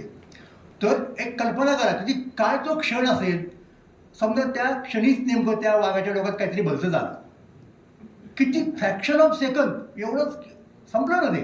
पण नाही, त्या वाघाच्या डोक्यात तसं येत नाही. ती सुखरूपपणे ती मान देते, सुखरूपपणे ती बाहेर येते. हे माणसाने साधलं. म्हणजे माणसाने जर मनात आणलं ना तर तेही करू शकतो. माणूस शिकारही करू शकतो. माणूस वाघांशी किंवा त्या सगळ्या प्राण्यांशी अतिशय चांगल्या प्रकारचे संबंध जोडू शकतो. ज्ञानेश्वरीमध्ये एक उभी आहे फार चांगली, म्हणजे त्या काळची सर्कस बरं काय. आत्ताच करतात लोक सर्कस, असं नाही. दरवेशीवर लोक असायचे बा. ज्ञानेश्वर महाराज म्हणतात की अभ्यास किती महत्त्वाचा आहे. अभ्यासाची निबळे एकी गती अंतराळे. माणसं अभ्यास करून, योगाभ्यास करून अंतराळ सुद्धा उडू शकतात. आणि पुढचा मुद्दा महत्त्वाचा आहे. व्याघ्र सर्प प्रांजळे केले एकी. वाघ सिंह सर्प यांना काय केलं या लोकांनी, म्हणजे सर्कस सारख्या लोकांनी प्रांजळ सौम्य करून टाकलं. त्यांचं ते ऐकतात. तर एवढे संबंध म्हटलं तर आपले असतात. आणि ज्ञानेश्वरांच्या काळात त्यांनी पाहिलेलं उदाहरण आहे. तो चांगदेव आला ना त्यांच्याकडे, कसा आला आपण ऐकतो ना, चांगदेव वाघावरती बसला. तर हे सगळं जे आहे ना की माणसांचं आणि त्यांचा जो संबंध आहे प्राण्यांचा, वनाचा, तो अत्यंत महत्त्वाचा आहे. आणि त्या संबंधावरचं पुस्तक हे पुस्तक आहे, त्या संबंधावरचं. आणि हे आजचं नाही हो. तुम्हाला आठवतं का शाळेमध्ये असताना एक धडा होता इंग्रजीमध्ये, अँथ्रोक्लिज अँड लायन. तुमच्यापैकी काही लोकांच्याकडे फार इंटरेस्टिंग धडा होता. रोमन साम्राज्यातली गोष्ट आहे. तिथे गुलामगिरी होती. तर तो अँथ्रोक्लिज नावाचा एक गुलाम होता. आणि तो असाच अरण्यात एकदा चाललेला असताना काही कामानिमित्त निरोप घेऊन इकडं तिकडं एक सिंह तिथे आला. आणि सिंह त्याच्या पुढे दिनवाना होऊन तिथे आला, कारण त्या सिंहाच्या पायामध्ये एक काटा मोठला होता आणि तो काही त्याला काढता येत नव्हता. तर हा सुरुवातीला घाबरला, पण नंतर त्यांनी पाहिलं की अरे हा मारण्यासाठी नाही आणला आपल्याकडं. ते थांबला. मग त्याच्या लक्षात आलं की याच्या पायात काटा मोठला आहे. मग त्यांनी तो त्याचा पाय आपल्या मांडीवरती घेतला, पंजा पाय म्हणजे, तो काटा काढला. आणि तो सिंह खूप खुश झाला, त्याला चाटला आणि निघून गेला. काही दिवसांनी हा अँथ्रोक्लिज पळून गेला.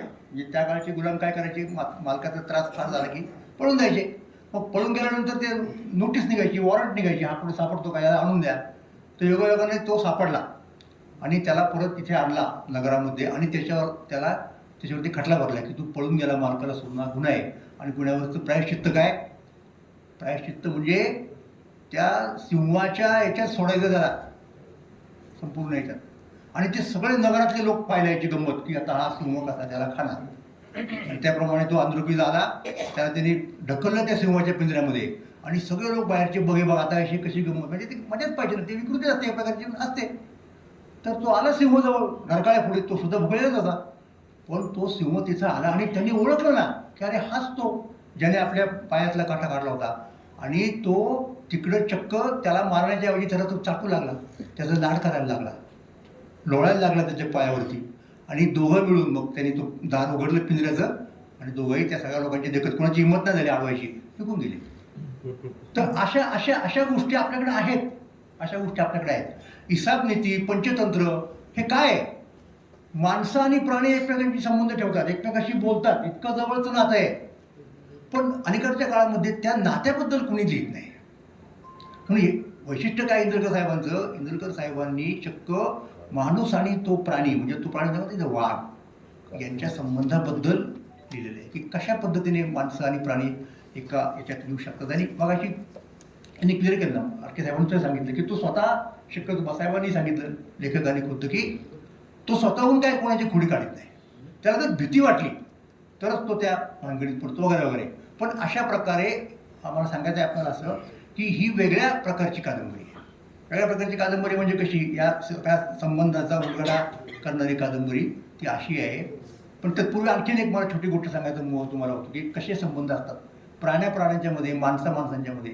आपल्याला प्रसिद्ध लेखक चिवी जोशी विरोधी कथा लिहायचे पूर्वीच्या काळातले, फार ते चिमणराव आणि गुंड्या बघतो त्यातच सगळा होता.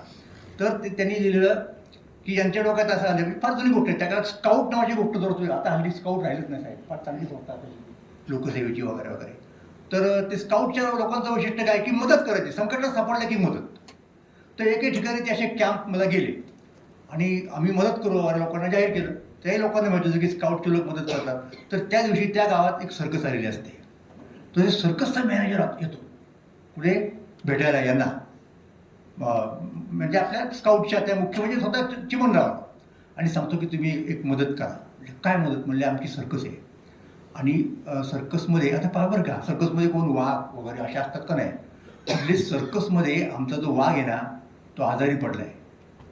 मी काय करू, मी तर काय जनावरांचं डॉक्टर नाही, त्याला बरं नाही करू शकत. अहो म्हणले तुम्हाला खाजगीत सांगतो तो वाघ नाहीच आहे म्हणले. तो पोरगा आहे त्याचं नाव अब्दुल आणि तो वाघाच्या वेशात आम्ही त्याला पेश करतो, लोकांना वाटतं खरंच वाघ आहे. तर तो नेमका आजारी पडलाय. तर तुमच्यातला कोणीतरी पोरगा आम्हाला द्या, आम्ही त्याला ट्रेन करतो 2 दिवसामध्ये आणि त्याला वाघाच्या याच्यात तिथं पेश करायचं. तर काय स्काउटवाल्याचं कामच आहे ना मदत करायची लोकांना. त्यांनी मान्य केलं, करतो. आणि त्या दिवशी हे असा भरलेला सगळा तो तंबू सर्कसचा बघा, वेगळे लोक आले तिकडे, वाघाच्या डरगाळ्या वगैरे खऱ्या खोट्या चाललेल्या आणि तो वाघ तिथे.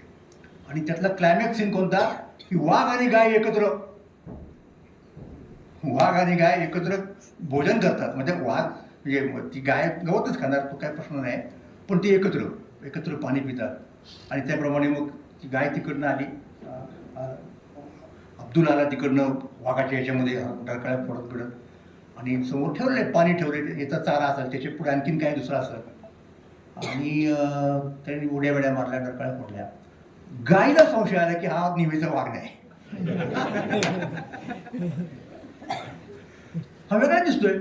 गायीने सगळं असं पाहिलं, हा घाबरला. मग गायी तिच्या अंगावर धावून गेली, हा आणखीन घाबरला आणि तो त्या एका खांबावर चढला. लोकांना वाटलं अरे हा सर्कस मधलाच एक प्रयोग आहे की वाघाने घाबरायचं, गायीने पाठीमागे लागायचं, याने यायचं. आणि मग त्यांच्या लक्षात आलं की अरे हा वाघ नाहीच आहे मुळात, हा मनुष्य आहे, म्हणजे पोरगा आहे, लहान पोरगा आहे, तरुण होता. तर सांगायचा मुद्दा काय की अशा संबंधाची हा विनोदी प्रकार झाला, आपल्या काय खरी गोष्ट नाही, पण अशा प्रकारचे संबंध माणसांचे प्राण्यांचे आपल्याला असे हेरता आले पाहिजेत. हा जो एक व्यापक दृष्टिकोन आहे तर तो आपल्याला अलीकडच्या काळात फार कमी सापडतो. आणि तो आपल्याला असा इथे दिसतो की चला तो महाबळेश्वरचा परिसर आहे, थोडक्यात सांगायचा प्रयत्न करतो. काही सगळ्या पुस्तकाची स्टोरी सांगणार नाही मी, का पुस्तक तुम्ही घेऊन वाचलं पाहिजे अशीच माझी इच्छा आहे. तर तिथे शाळा आहे, इंग्रजांच्या काळातली जवळजवळ मागची कुठली गोष्ट आहे, शाळा आहे तिथे. आणि त्या शाळेमध्ये एक ब्रिटिश मुलगी आहे आणि ती ब्रिटिश मुलगी चांगली हुशार आहे वगैरे, तिला जंगलाची सगळी माहिती असते. पण ती समोर दे आदर जंगलात हरवते आणि तिच्या पाठीमागे तो एक वाघ लागतो आणि ती वाघापासून स्वतःला वाचवण्याचा प्रयत्न करत असते. आणि त्याच वेळेला दुसरा एक इकडचा याच्यामध्ये एक वाघाचाच ते होण्यात काय म्हणत त्याला एक एन्क्लेव्ह ज्याला म्हणता येईल, जिथे सगळे वाघ बिघ असतात. आणि त्याचे जो रक्षक असतो, ते केअरटेकर असतो, त्याचा मुलगा त्याचं आणि एका वाघाचं, सुलतान त्या वाघाचं नाव, खूप नातं जवळ चाललं असतं. तो त्याला खाऊ पिऊ घालतो, त्याचं सगळं ऐकतो त्या पोराचं तो इतकं. आणि एक दिवशी काहीतरी होतं, त्याच्यातच अंतर्गत काहीतरी भांडणं होतात त्या रक्षकांच्या मध्ये, केअरटेकर्समध्ये. आणि तो एक विकृतीचा मनुष्य, तो एक रात्रीत ते खुलं करतो सगळंच्या सगळं आणि सगळे वाघ असे नरभक्षक त्यातला सुद्धा सुटून बाहेर पडतात. आता काय करायचं, सगळ्या देशात महाराष्ट्रात खळबळ वाजली, सगळ्या प्रकारचे अधिकारी आले. आणि इतकंच नाही तर शेवटी जिम कार्बेटच्या याच्यात तयार झालेला एक मनुष्य असतो रुद्रप्रताप, तो सुद्धा इथे येतो या वाघाला पकडण्यासाठी वगैरे. काही वाघ असतील पकडले, पण हा जो असतो सगळ्यात डेंजर, आणि तो मात्र तो या मुलीच्या मागे लागलेला असतो. आणि नेमकं जेव्हा या मुलाला कळतं, हे शंकर त्या छोट्या मुलाचं नाव, तरुण असतो तो अर्थात, तो जातो त्या मागावरती की याला आपण परत घेऊन येऊयात म्हणून वगैरे वगैरे. आणि तिथं तो त्याला भेटतो, तो सुलतान.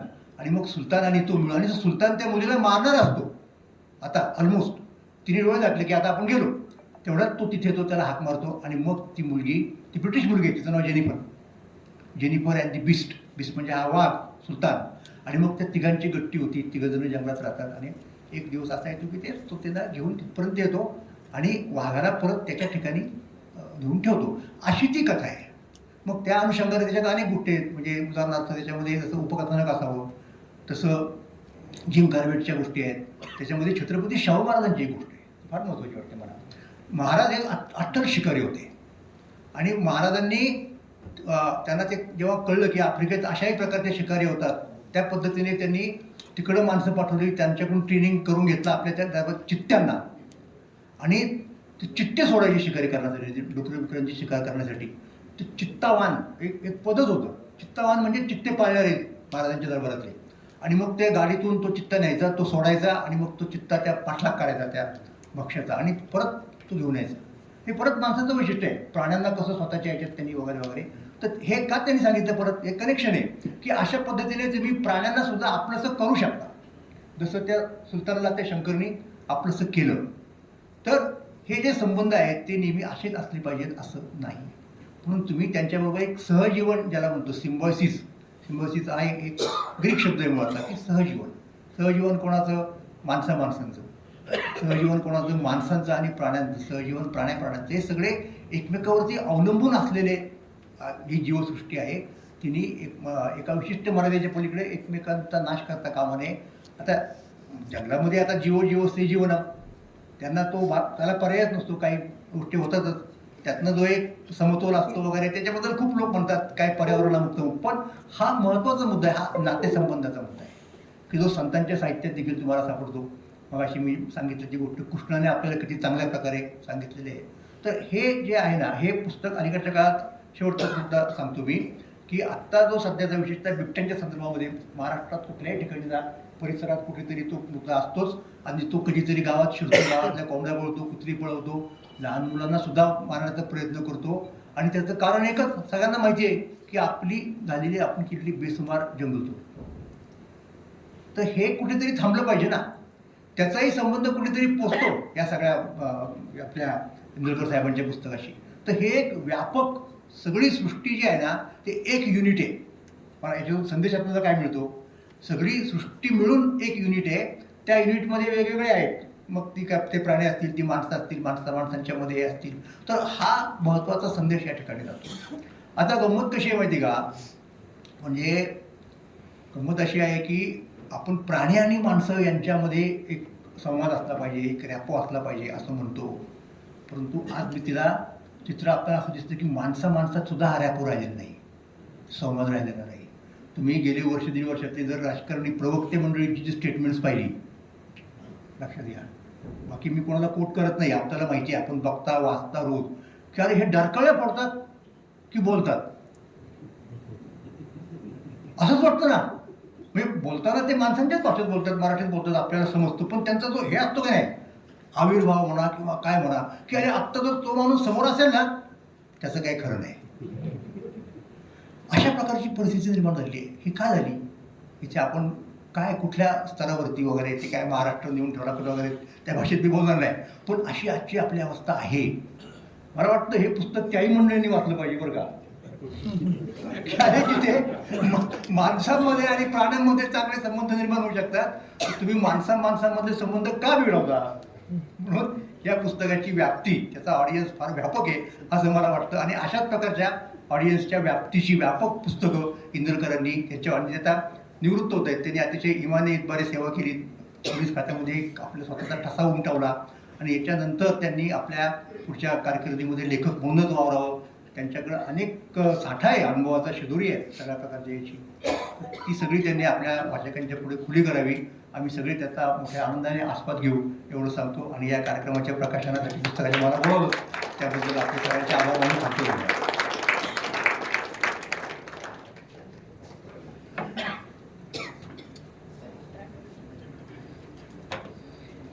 अतिशय समर्पक असं पुस्तकाविषयी भाष्य म्हणजे अरण्याच्या अभ्यासकाला सुद्धा त्यातल्या काही गोष्टी घ्याव्यात असं. पण पुस्तक प्रकाशनाचा कार्यक्रम हा केवळ कार्यक्रम किंवा समारंभ नसतो. त्यातून काही ना काही प्रबोधनात्मक गोष्टी आपण घेऊन जाव्यात. शीर्षा मुद्दाहून मी हे सांगतो एवढ्यासाठी की मोरे साहेब किंवा श्रीनिवास पाटील साहेब, एक गोष्ट मी आवर्जून आपल्या निदर्शनाला आणू इच्छितो की डॉक्टर सदानंद मोरेंनी एक गाय आणि वाघाची गोष्ट सांगितली. पण आम्ही एक गोष्ट निदर्शनाला आणून देतो की आपण दिवाळीच्या आदल्या दिवशी वसुबारसं करत असतो, गायीची पूजा करत असतो. पण महाराष्ट्रातल्या 90% आदिवासींच्या मध्ये वाघ बारसं सुद्धा होतं. आणि ते केवळ वाघ बारसं होत नाही, अरण्य संवर्धनाचा किंवा अरण्य संरक्षणाचा सगळ्यात मोठा जर तो काही कार्यक्रम असेल लोकसहभागातला तर तो वाघ बारशाचा असतो. त्यात एक छोटी या पुस्तकामध्ये समांतर असणारी गोष्ट म्हणून मी सांगतो की या पुस्तकाचं मला महत्त्व काय आहे की एक माणूस घराभोवती पळत असतो आणि वाघाचा सोंग घेतलेला एक माणूस त्याच्या मागे लागलेला असतो. आणि तो मागे लागल्यानंतर ते आदिवासी गाणी म्हणत असतात. खूप ती गाणी पाठ आहेत मला सगळी, कधीतरी म्हणून दाखवेन तुम्हाला मी ती. त्या गाण्यातूनच तो त्याला विचारतो की वाघ या माणसाच्या मागे का लागलाय. तर तो वाघ त्याला सांगतो की जंगलातलं लाकूड तोडून यांनी घरात आणून जाळलेलं आहे. आणि ते लाकूड जाळलेलं लाकूड आहे. तसंच झाड जोपर्यंत त्याच्या पिढीत पुन्हा येत नाही तोपर्यंत त्याच्या घरासमोर मी खिरट्या मारणार आणि त्याला सोडणार नाही. हा श्रोतेचा साधा संदेश आहे. महाराष्ट्रामधल्या इंदोरी नावाच्या गावात हरिश्चंद्रगडाच्या पायथ्याला हा उत्सव आजही होत असतो आणि तोच उत्सव सर्व आदिवासी करत असतात. हे वाघ वारसा आपल्याला माहितीच नसतं आणि वाघाच्या पुस्तकातून या बारशाचा संदेश दिला गेलाय असं मला वाटतं. तुम्ही म्हणतात तेच वाक्य रिपीट करतो की खासदार डॉक्टर श्रीनिवास, हे मी का सांगितलं की तुम्हाला भेटण्याची संधी आम्हाला सहजासहजी मिळत नाही किंवा आम्ही तुमच्याकडे जेव्हा येतो त्यावेळेला कोण असतं हेही आम्हाला माहिती आहे. त्यामुळे आम्हाला अशा समारंभातच तुम्हाला पकडून ठेवावं लागतं आणि तुम्हाला सांगावं लागतं. म्हणून सांगतो की वाघ बारसा हा महाराष्ट्राचा सांस्कृतिक उत्सव आहे. तो पुन्हा जर नाही झाला तर अरण्य संरक्षण करणारी संस्कृतीच आपले लोक पावणार आहे. हे एक झालं. मला असं वाटतं पण थोडा कार्यक्रमाच्या याच्यात बदल करून खासदार श्रीनिवास पाटलांचं आपण मनोगत ऐकावं आणि मग आपण सत्काराच्या कार्यक्रमाकडे जावं. पुन्हा एकदा चिटणीसांना विनंती आहे की माफक शब्दांमध्ये आपण खासदार श्रीनिवास पाटलांचा परिचय करून द्यावा.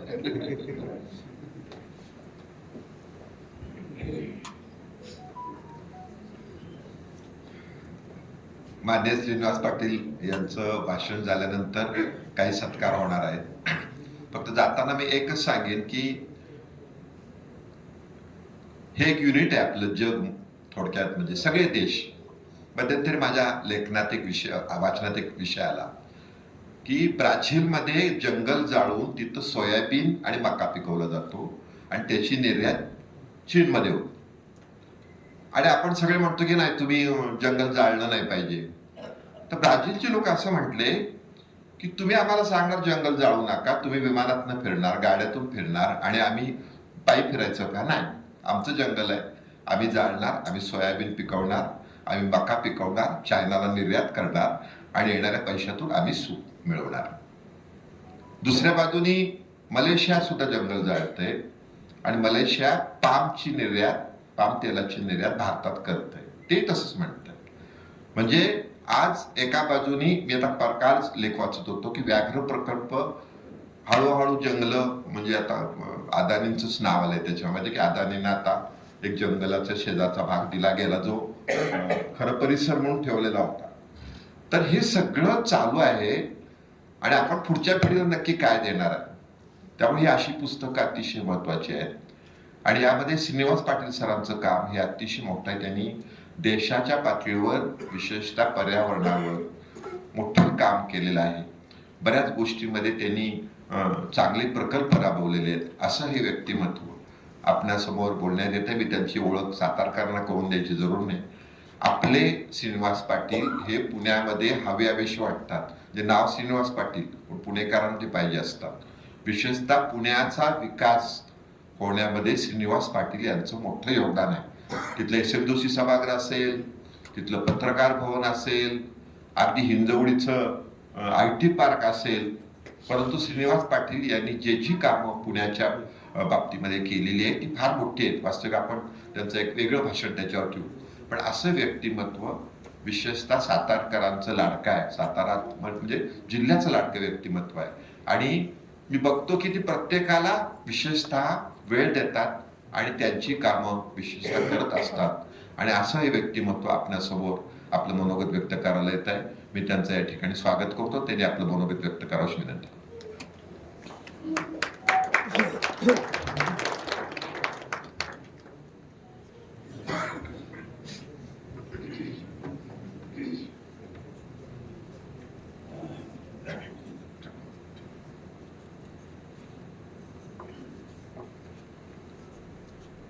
आदरणीय डॉक्टर अशोकरावजी, ज्यांच्या लेखणीतून पुस्तक निपजलं उपजलं ते अशोकराव इंदलकर, त्यांच्या सुवेद्य पत्नी इंदलकरताई शिरीष चिटणीस, समोर बसले बरेचसे ओळखीची मंडळी, प्रिन्सिपल आत्तार, सुहासजी, राजेंद्र लवंगरे, साताऱ्याच्या परिसरातील बरीचशी मंडळी. मनोगत आहे, मनात जे उगवतं त्याला गती द्यायची आणि ते सांगायचं. पुस्तकावर मी काय फारसं बोलणार नाही, बरचसं आलंय त्यामध्ये. इंदलकरांनी पुस्तक लिहावं, पोलीस खात्याले ते आहेत. पोलिसांची भीती माणसाला असते. हल्ली माणसाला ती भीती वाटत नाहीची अनेक कारण आहेत. जंगलात जायला माणसं घाबरत नाही, त्याचं कारण काय? जंगलातला वाघ गेला. माझ्या लहानपणी दिवाळीला नुसत्याच चड्डीवरती आई समोर कापड काढून उठणं लावायला बसायचं, हे अवघड होतं. कुडकुडने माझ्या वयाची माणसं असतील आता त्यांनाही जाणवत असेल. पर्वतीला SP कॉलेज असताना कोजागरीच्या पौर्णिमेला मेसमध्ये दूध गरम करायचं, ते काय पिशवीत घालायचे, बटाट वडे घ्यायचे, पर्वतीला जायचं, स्वेटर घालून जावं लागत होतं. आता काय नाही लागत. मगाशी घोष हा शब्द तुम्ही वापरला. शहरीकरण वाढलंय. आणि शहरीकरण का वाढलंय? तर ज्याच्यामुळं शहर वाढण्याला बाध येतो असं वनीकरण संपलं. मला मगाच्यानं जाणवत असं की आज आहे दुर्गाष्टमी. त्यात दुर्गाचे अभ्यासक यांनी यावं आणि सूत्रसंचालन करावं, हा एक आनंद आहे. गड किल्ले हे जिने बांधले ते इंदलकर, गड ज्यांनी व्यापून टाकले फिरले ते अडके. दुर्गप्रेमी हे गमत बघा, दुर्ग आणि दुर्ग हे तो नको पण गंमत आहे. खऱ्या अर्थानं मग 2-3 शहर जखमीने भुकेला. जखमीला तुम्ही जर काही दिलं नाही तर तो संधीची वाट बघतो. आणि आपल्या पलीकडचं जे आहे पण आटोक्यात आहे, अवसानात म्हणतात. मी मुद्दाम जर आपल्या सातारे अवसान आहे का तुझ्या अवसानात. दुसरं वारगी, बताशाने कुस्ती, नारळावरची कुस्ती, शेला पकडली कुस्ती आणि कड्याची कुस्ती फरक असतो. तसं कळंब्यासारख्या छोट्या गावात जन्माला अभ्यासाची आवड असला, लहानपणी नाटक लिहिला,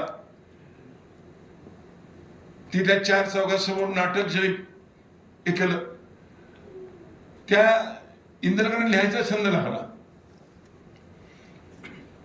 आता लिहिताना 2 गोष्टी असतात, आपल्या मनासारखं लिहिणं वेगळं, लोकांना आवडलं लिहिणं वेगळं.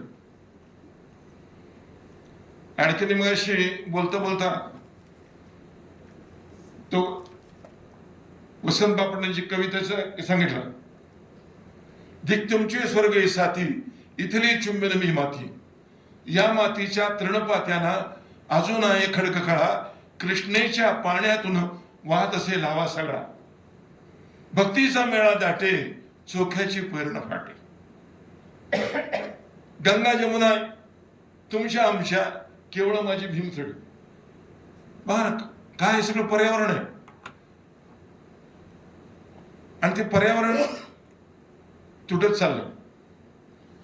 मी सिक्कीमला आपल्या सर्वांच्या आशीर्वादाने काही दिवस होतो. 25 जूनला 10 मिनिट्स टू अर्थ, माझ्या वसुंधरेसाठी 10 मिनिटं. मग अशी कोणीतरी सांगितलं, अशोकराव सांगितलं, डॉक्टर मोरे साहेबांनी सांगितलं की तुम्ही सांगितलं ते एक जळलेलं लाकूड घेऊन हरिश्चंद्र गाड्याला मी तिथे प्रांत होतो. आय वॉज प्रांत संगमनेर, अकोला, कोपरगाव, संगमनेर, नाशिकचा काही भाग माझ्याकडे होता. जळलेलं लाकूड घेऊन ते नाचतात, आणि हे जोपर्यंत उभं करत नाही तसं पिकवत नाही. सिक्कीमला झाड तोडत नाहीत. 25 जूनला तुम्हाला हवी तेवढी झाडं तुम्ही लावायची, आणि झाड पडल्याशिवाय उचलायचं नाही. आणि म्हणून उन्हाळ्यातलं जास्तीत जास्त उष्णमान 24, थंड तुम्ही सांगून टाका. आणि लोकवस्ती 7 लाख, प्रवासी 21 लाख वर्षाचे, गुणिले 50,000. एकटी मुलगी रात्री 1 वाजता 12 वाजता जाऊ शकते. माझ्या एका जवळच्या तरुण मंत्र्याच्या लग्नाला मी गेलो. आपले गणेश पिसाळ होते, पाटणचे आमचे एक वार्ताहर. ते मी बसलो, ते बसलो. ते म्हणलं, what are doing? I am sitting here. Where is your wife? She is sitting next to my mother. What your father is doing? My father is washing the legs of my would be wife. लक्ष्मीचे पाय धुतोय सासू सासरे, त्याला कुंकू लावताय, हुंडा नाही. मुलीच्या बापाला खुश करण्याकरता मुलीचा जो दाजी असतो मेहुणा, त्याला पहिला पाठवावा लागतो. मध, तांदूळ, काय काय द्यावं लागते. आणि मग तुझ्या साल्याला सांग की तुझी मुलगी माझ्या मुलाला पसंत आहे, देतोस का? मग भारंभार मुलीला हुंडा द्यावा लागतो, दागदागिन्यासकट. मुलीच्या जन्माचा प्रचंड आनंद. आज माझा खेमराज क्षत्रिय नावाचा पीए होता, त्याचा वाढदिवस होता. मी सकाळी फोन केला, त्याच्या मुलीला इतके सुंदर सुंदर कपडे घालून आणायचे, फ्रॉक वगैरे. त्याला म्हणले, how is your daughter? Now she is 16. मुलीच्या जन्माचा आनंद जिथं आहे. कोण मुलगी? गप्पत बघा. आता आपल्याकडे पेढे वाटतो, नंतर बर्फी वाटतो. हल्ली उर्फी काय वेगळंच आहे. पण मूळ मुद्दा असा, बापाचा लाडा मुलीला. सकाळच्या पारी उठल्याबरोबर लिंबावर कावळा ओरडला की मुराडी येणार. आता मुराडी शब्द नाहीच, मुराडी घोडं घेऊन यायचा. आणि मागाडीन म्हणतात.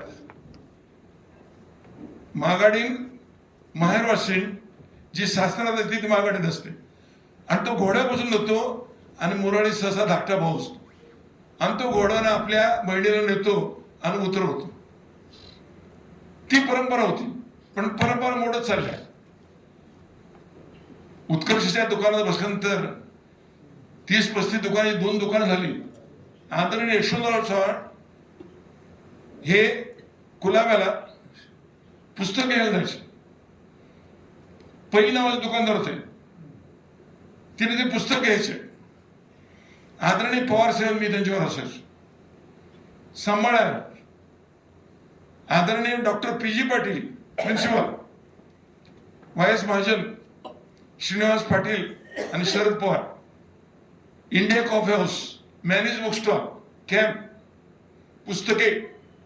इंडिया कॉफी हाऊसमध्ये आम्ही 4 जण, 4 आंबोळ्या, 1 आंबोळी महाजन आणि पी.जी. पाटील आणि 3 आंबोळ्या मेन शरद पवार. मनोगत म्हणून सांगतो बरं. वाचनाची आवड, भूक कशाची?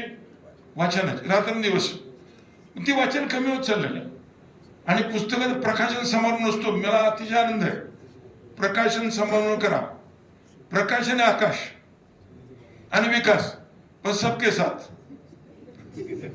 आज आपण आपल्या मातोश्रीच्या आग्रहावरून साताऱ्याच्या राजधानी ज्यांनी पांडुरंग पाटाला कौलापूरून खांद्यावर आणला आणि धनंनीच्या बागेत ज्याला माझ्या बापानं आंघोळ घातली, दादासाहेब जगताप आणि पी.जी. पाटील यांना माझे वडील आंघोळ घालायचे. 35 पोरांना अण्णा बसायचे दगडावर आणि काही असायची. तिची लाकडं माझे वडील फोडायचे. ती लाकडं खाली सारायची. ते पाणी तापवायचं. 3 दगडावर 3 पोरं बसवायची. बादल्या फुटक्याच असायच्या. अर्धी बादली पाणी गरम, आदली गार एकत्र करायचं आणि पोरं वंबळून काढायची. आंघोळ शब्द नाही, वंबळ नाही जाणार तरी पोरांना बसायचं. वर्ण झाडाखाली बसायचं आणि माती सारायची. अनेकांना माहित नाही 250 केळीचं झाड असायचं. आता आहे का नाही मला माहिती नाही, पण त्या लक्ष्मीबाई आमुष्याला 23 रुपये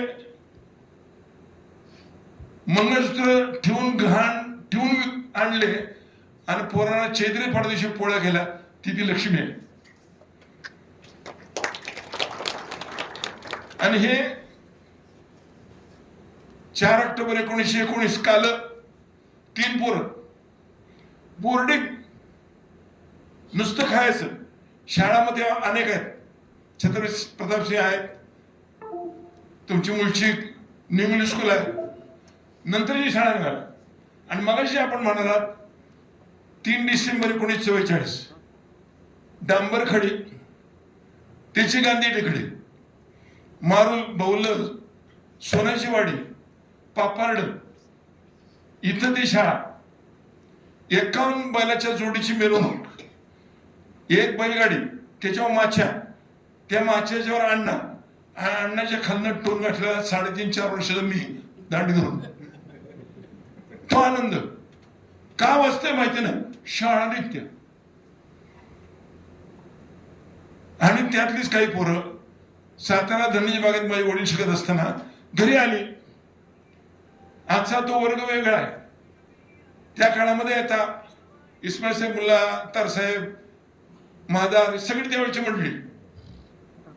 माझ्या आजीला माझे वडील म्हणले, आई कोणाची पोर असतील ती? पांडुरंगाची लेकर आहेत. ती पांडुरंग कमी झाली आणि आता फार वेगळेपणा चाललाय. म्हणून मनोगतात असं सांगणं गरजेचं आहे. इंद्रकर, आपण लिहिताय लिहित चला. लिहिणे फार मोठी कला आहे. आणि तुम्ही लिहिताय, कोणाला पटू न पटू पुढे गेलं पाहिजे. म्हणजे मला इथे सांगितलं तुम्ही कधी लिहून ठेवलंय, कृष्ण हा कोणत्या प्रकारचा दूत होता? मनासारखं सगळं घडवणार. अंगात कसला रूप होता?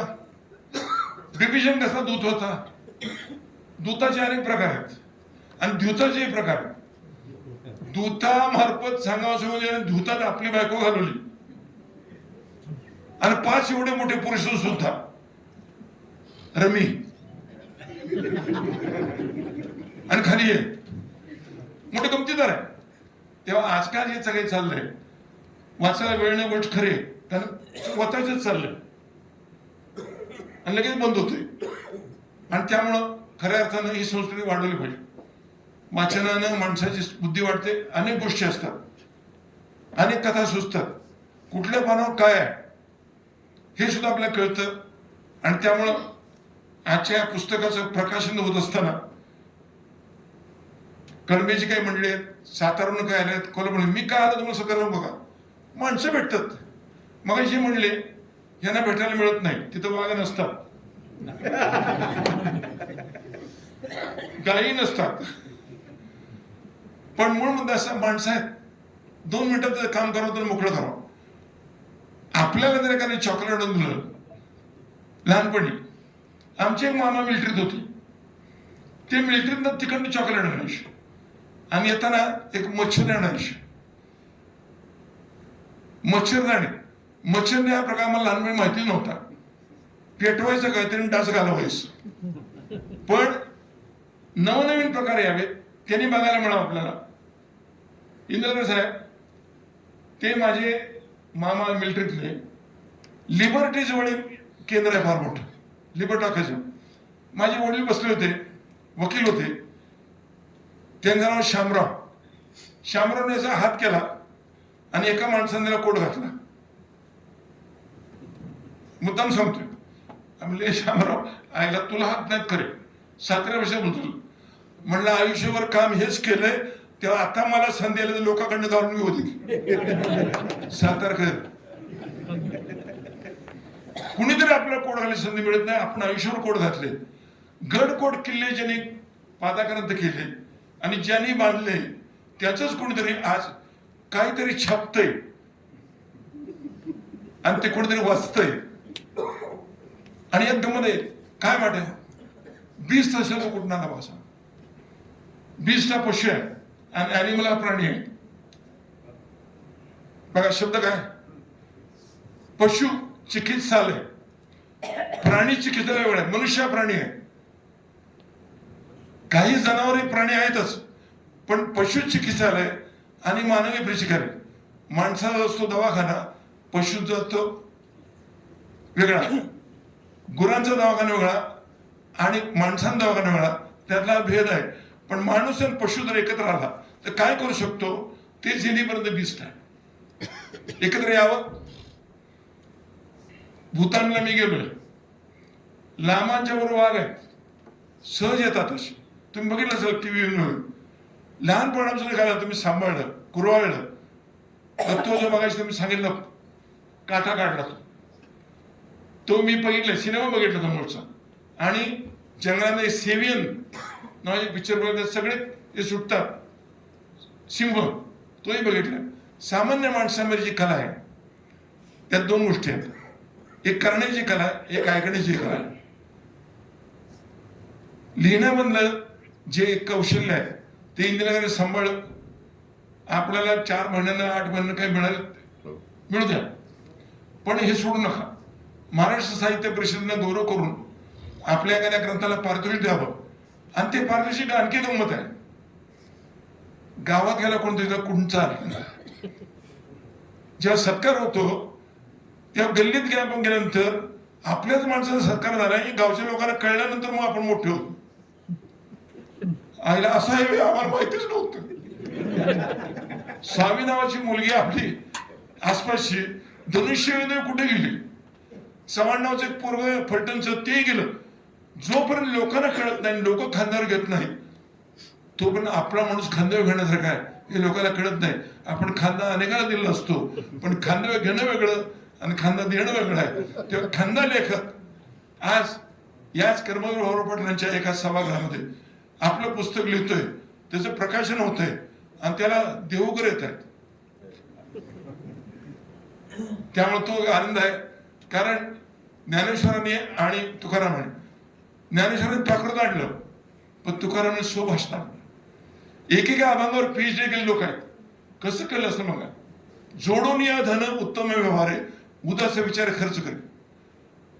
जोडून या धन, तन नाही मन नाही, पण जोडून धन उत्तम व्यवहार आणि उदास विचार. उदास का करू का नको, केलं का नाही पैसे. तेव्हा काल मी एका समारंभात गेलो होतो. माझे एक मित्र गेले, आबासाहेब शिंदे, त्याचं नाव आबा. ते म्हणलं आबा यातला आ म्हणजे आई आहे, ठेवीदारांची आई. ठेवीदार वाजता आपली ठेव सुरक्षित आहे म्हणून शाहूबेन. आणि खरं तर हा बाप म्हणजे बापाला वाटतं की मुलाला काही द्यावं, चुकेल तर लोक मारेन. तसं आबा आ म्हणजे आई, ठेवी म्हणून बँकेत. बाप म्हणजे बाप स्वतः देतोय, कर्ज देतोय, पण नाही दिलंच तो तुला मारेन. तसं शब्दाची कसरत करावी, सामान्य माणसाला गोडवावा आणि त्याने सांगा हे आमचा लेखक आहे आणि किंवा मत. आपल्याला काही येत नसलं हरकत नाही, पण आपण जे जवळ असतो.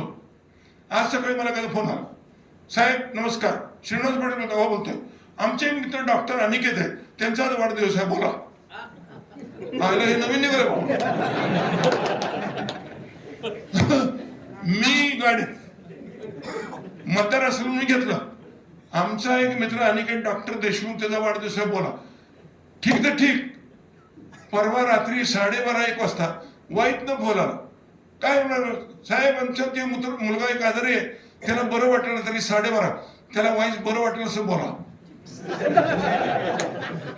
खोटं सांगत नाही. हे जे ध्वनियंत्र निघाले ना, हे तारक आहेत मारक आहेत.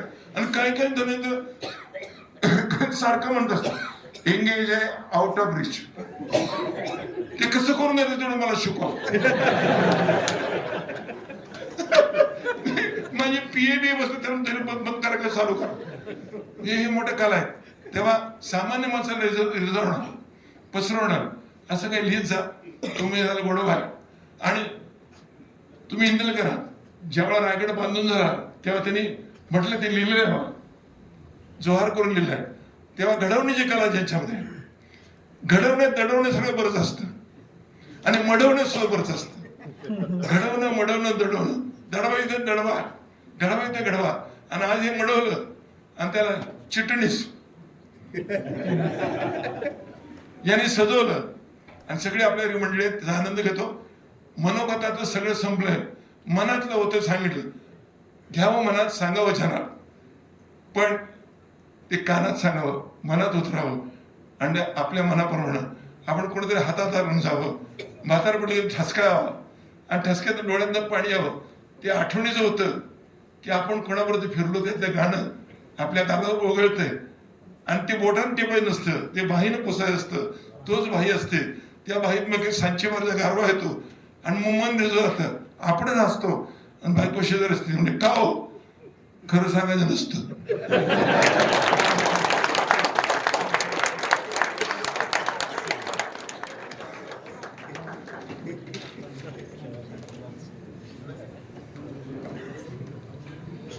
पुस्तक प्रकाशनाचा खरा सोहळा आणि त्याची उंची ही आणि सामाजिक आणि व्यक्तिगत जीवनावरती उत्तम भाष्य केलं, याच्याबद्दल म्हणून नमस्कार.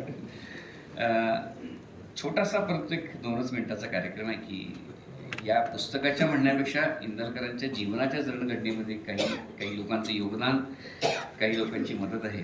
त्यांचा एक छोटासा सत्कार आपण या ठिकाणी करणार आहोत. तर त्या सत्कारार्थींना मी व्यासपीठावर आमंत्रित करतो. त्यांनी यावं आणि खासदार साहेबांच्या हस्ते, मोरे साहेबांच्या हस्ते त्यांचा सत्कार व्हावा अशी विनंती आहे. प्राचार्य डॉक्टर प्रमोद घाडगे, आमदार शिंदे कॉलेज मेढा.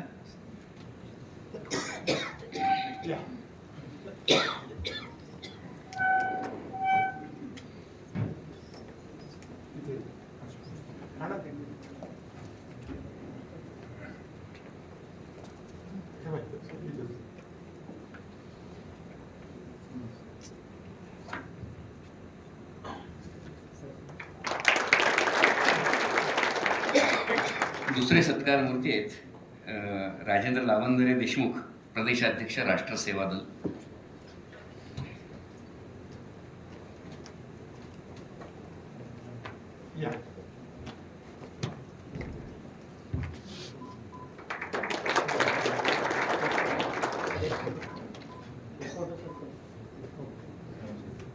आणखीन महत्वाचे सत्कार मूर्ती आहे डॉक्टर सुहास पाटील. केस झाला असता तसं म्हणजे त्याची उंची जी असते ती खरी त्या गल्लीमध्येच असते. तर ज्या गावचे हे सुपुत्र आहेत अशोक इंदलकर, त्याचे सरपंच मगाशीपासून मला अत्यंत सूचना देतात. त्या सर्वांच्या वतीनं कळंबे ग्रामपंचायतीतर्फे कळंबा गावच्या स्नुषा आणि पंचायत समितीच्या माजी सभापती सरिताताई इंदलकर यांनी पुढे यावं. कळंबे गावचे सरपंच ॲडव्होकेट विजय इंदलकर आणि जे ग्रामस्थ असतील तर येऊन आपण माननीय खासदार साहेबांचा सत्कार करावा.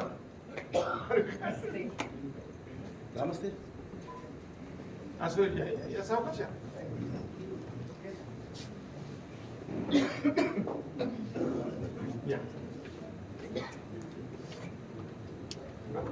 सगळे नमस्ते. हा, सावकाश सावकाश. काय मंडळी इकडे इकडे उदय येत आहे पुढे येते.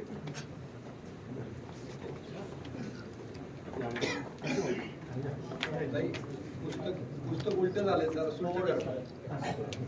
थोडंसं या साईडला जाते थोडं पाणी. हां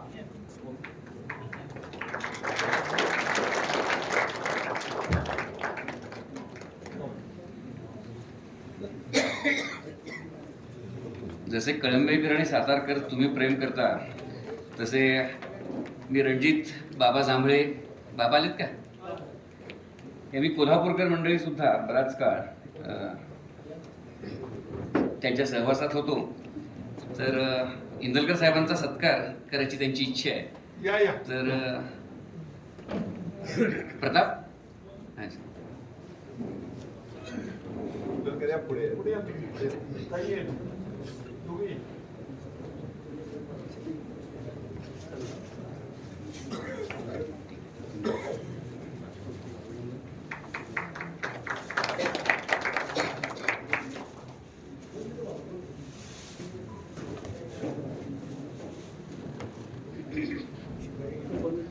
आपण येत असतात पण देसाईकडे येत असतात.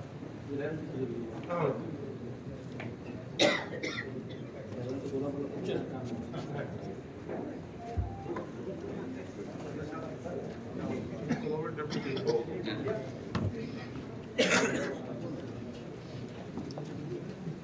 हरीश या सावकाश या. या. नमस्ते. असे हो. या. काही इकडे.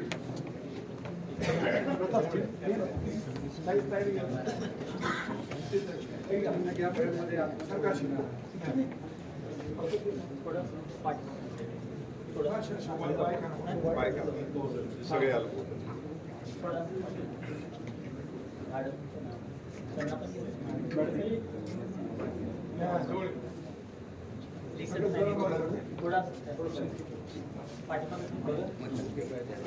वरती जाऊ.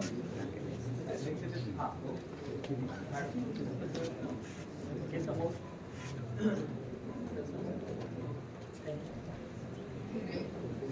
डॉक्टर संकेत प्रभुणे जर असतील, डॉक्टर संकेत प्रभुणे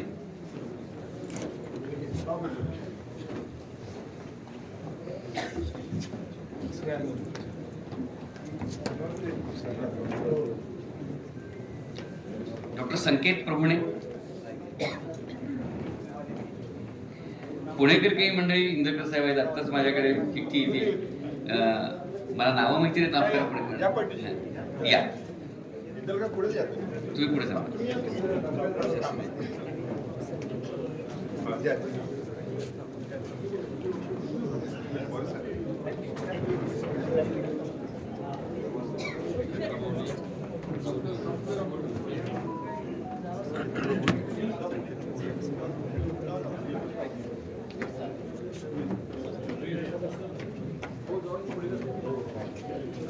या साईडला तर थोडं या साईडला. हां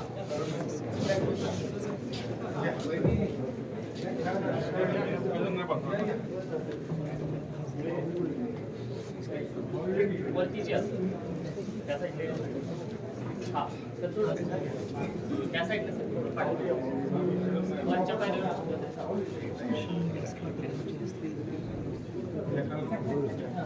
ओके थोडं पाठी सगळे समोर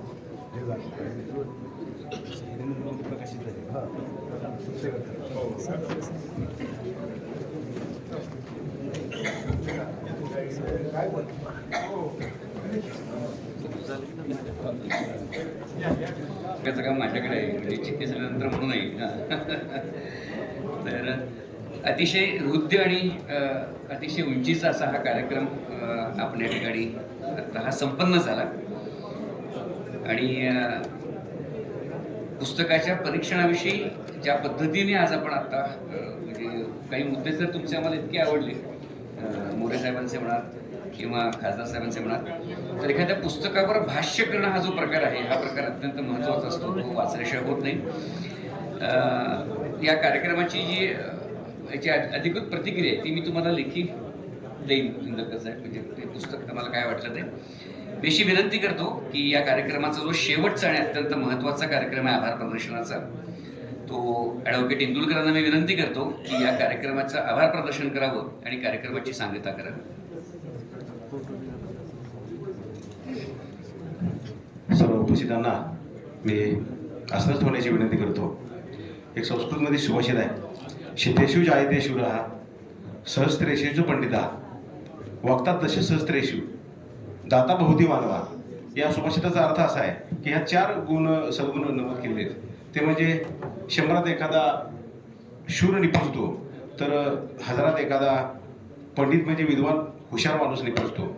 तर वक्ता हा 10,000त तयार होतो, त्याला ती वक्तृत्व करायला साध्य होते. तर दाता हा उद्भवतो किंवा निर्माण होतो अथवा लाखाभरात एखादा तो दाता निर्माण होतो.